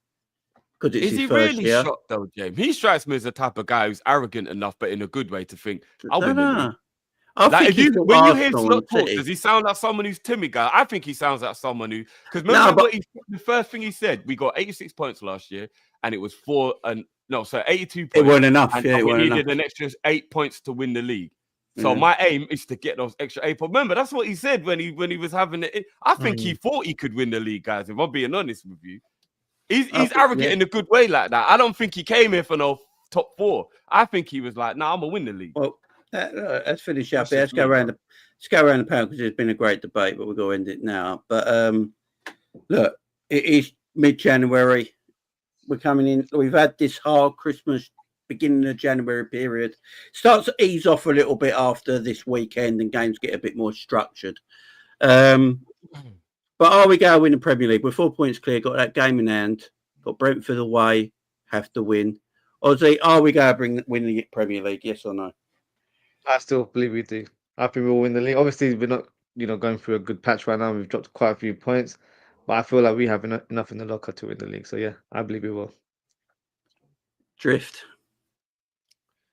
This is predicated on 2 things. So for a long-winded answer. Go for it. The first one is just me going with my gut that I'm not going to change from the beginning of the season. Yes, I still think we're the best team in the league, but my faith is dwindling fast. Hang on, let me get that Bible. The other thing this is predicated on for me personally is how ambitious or how ussy Arsenal are. Because I'll be honest with you, my faith will start to diminish even quicker if Arsenal actually do sign a proper forward. If I watch this window close and Arsenal have gone and got a proper goal scorer and it isn't that donkey, as he even calls himself, up front, oh yeah, I will definitely start to get worried. Because I do believe that is the only problem Arsenal have right now, is putting the ball in the back of the net. They got more issues than that overall, but they'll get those done in the summer. Right now, it is putting the ball in the back of the net with Saka being injured. If they go and get somebody like Vlahovic or Gyökeres or somebody like that, I will massively start to worry, because they will start grinding out 1-0 wins and stuff like that. And then, remember, we've got no draws left in us, guys. We've actually just got to win 15 games in a row now. We've literally used all of our draws in the last 7 games. Which one left? 4 draws in 7 games is terrible when you're trying to win the league. It's terrible. So Arsenal have drawn more than us, though. They have drawn more games than us. They have, but if they get a forward, I think that changes, bro. And no, apparently they wanted Sesko, but David Ornstein said today that ain't happening. He ain't going in January. I think they're after Vlahovic. I don't know if they get him out of Juventus in January. I think they do, bro. Mwani's just been confirmed, right, to Juve. Yeah, so it could be. Anymore. I still got this feeling on deadline day they get Marcus Rashford. I think Marcus Rashford probably improves them now. Because apparently Gabriel Jesus has done his 3rd ACL, so he's done. Yeah. Saka's not back for about 3 to 4 months, so he probably might be back by the end of the season. I don't know what Arsenal are looking at. Arsenal might need... They don't want anyone to replace Saka because he plays. I think they need an out-and-out forward. I think there might be a thing where they go and get Osterman. Osimhen could win them the league. Yeah, I think Osimhen. Okay, they could go and get Osimhen, but let's see. He'll But score twice as many goals as Havertz. yeah, yeah. I mean, that ain't difficult. To be fair. Mike, yeah, I know. The title's the last thing on my mind because no, Mike, it's not the question. Yeah, listen, it's hard. It's hard because it's like I'm only thinking about the future, and it's of course I want to win everything now, but at what cost? But I think because of how wrong I am so often, I'm gonna have to pull a page out of Hussam's book and say that City are favorites to win this league. So no. I do think City will finish third, though. But no. But in all seriousness, 4-point lead, 1 game in hand. Most of these losses are not because the other team was better than us. Most of these draws in the last few weeks have been because of errors that this team has made. I don't think that this team is even playing at 100% or has played at 100%. And I think that because you have that advantage, other teams have to catch you. If we get up to the proper speed, we will win this league. Regardless of who we sign, I still think that this team is perfectly capable of doing it. It's just a matter of mitigating those mistakes and not beating ourselves. If we lose this league, I think it's because we lost it. It's not because another team caught us. It's because we lost it. It's because we lost these games, not other teams beat us. Like United didn't draw against us. We drew against United, if that makes sense. Newcastle didn't draw against us. We drew against Newcastle. So it's entirely predicated on us. Can I just ask a quick question before Ends answers, Jane? Would you guys finish second in the league if it meant that we won the Carabao Cup and the Champions League? Like if I say to you right now, it's an absolute guarantee we win the Carabao Cup and we win the Champions League, but we fuck the league up and we finish second in the league. Would you guys? I need Salah to get another league. I need Salah to have 2. No, we need Liverpool to get another league, Mike. That's what we need. I just want to see where everybody was at. I would say this: Europe is bigger in England. So I'm going to say. Go on. No, that's crazy because that's 2 trophies. I'd rather the league because I think the guys have worked so hard, especially in this first half. To not win it, I feel like let me caveat a little bit because I can see what the paranoia is. Nottingham Forest are the ones who win the league, not Arsenal. Oh no! I have to go to rehab.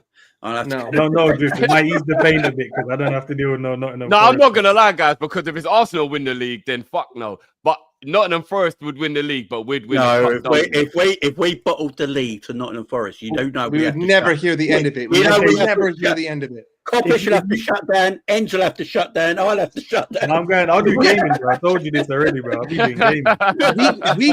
We could beat Real Madrid in the Champions League final 25-0. If we bottled the league to Nottingham Forest, no one would ever let us remember it. Ever. But they'd all be in the same boat though, right? Because they all let Nottingham Forest win the league. Would they really be able to say Nottingham Forest ain't getting Europe either. No, because look, if Nottingham Forest win it, that means they would have to pass Arsenal as well. So they couldn't chat shit to us. Yeah, that's what I'm saying. It wouldn't be a thing where we'd be the only ones on the chopping block if they won the league. They're only 6 points behind us, right? I can't stand Forest fans. They're disgusting. What if you throwing in the FA? If you throw the FA Cup in, I mean. No, because that's greedy. Because then even I would take all 3 cups. Yeah, I'll take all 3 cups over the Premier. Over the 3 than the 1. I can't lie, but I think it would depend. But for me, I want to win the league, Jay. Said it at the season, man. I just want to win it. I don't know what it's going to take for us to win it, but the superstars have to turn up, and the team has to get a bit more defensively strong. Man, we can't keep dropping points, man. I hear you. Mr. Sinclair Super says FSG spending its wordplay from January 24th to January 25th. 1 lemon. January 24th, Klopp's leaving. Then assessing the squad. June to August 24th. This is Jan 25th. It's opportunistic. What is the word for the next summer? Sesame Street FC says. Have we used assessing the squad yet? Is that in there? Yeah, we've had that. We've had every wording. He's assessed the squad. It'll be something stupid like we're looking at solutions within the team. Yeah, equal opportunity. Some dumb buzzwords. A lot of Sorry, young players guys. are coming back off loan. We need Yeah, to assess. We them. loaned our striker. We loaned our central defensive midfielder. We loaned our right Oh, there winger. you go. There you go. Songs for COD to the. There you go. There it is. Yeah. Consolidating. Yeah, that's a good You one. want to know? Yeah. The super funny thing here is like, if you didn't loan out Stefan, you'd have an extra midfielder who's capable of playing defensively. If you don't loan out Jaden Dans, you have another striker. It's just like, if you're going to consolidate and don't loan the players out, and I'll live with it. I will be fine. If that's the way you want to do it, I will hold my hands up and say, you run the club, not me. But you're not even doing that. Yeah. Did we loan Stefan out after the Zubimendi transfer fell through? Or It was around the same time, I think. It was around the same time. So Maybe just before that. they went stupid. Didn't even have a look at him properly, man. I thought if he had a look at him, maybe change his mind a bit. But monitoring, that will be the summer's word, guys. Monitoring FC. Look, the way I look at it, Liverpool go win the league by 4 points. I hope you're right, but I hope you're right. And then I think we win the Champions League as well. I wanted to win it before the Arsenal game. That's all, Jay. I want to win it before that game. Yeah, I want to win it. I want to win it at the Arsenal game because I want to cross the pond and I want to go to that game. I want that game at home to be the title winner, so that I can pay $1,500 to watch us win a fucking And I want the league to be so big that it isn't built up as the title decider. I want a platinum trophy. I don't even want a gold trophy. You know what I mean? I want it platinum. I want the handles to be covered in diamonds. I want them to ice it out. I want it to be the coolest Premier League trophy in the history of Premier League trophies. Right, guys. Yeah, I'm with you, man. Right, we're out of here. Big up to everyone. Thank you very much for joining us. Appreciate it. Don't forget to hit the likes on the way out, and don't forget to go and like and subscribe to everyone's channels. Ozzy, thank you very much for joining us, man. I appreciate it. Thank you for coming on. Drift, always a pleasure, mate. Always a pleasure. Big up, yeah. Make sure you're smashing out that big up, bro. Big up, man. Big up to you guys. Thank you very much, guys. Look, we're out of here. Go and subscribe to everyone. Much love to everyone. Thank you very much. We'll see you again soon. Bye for now. Peace.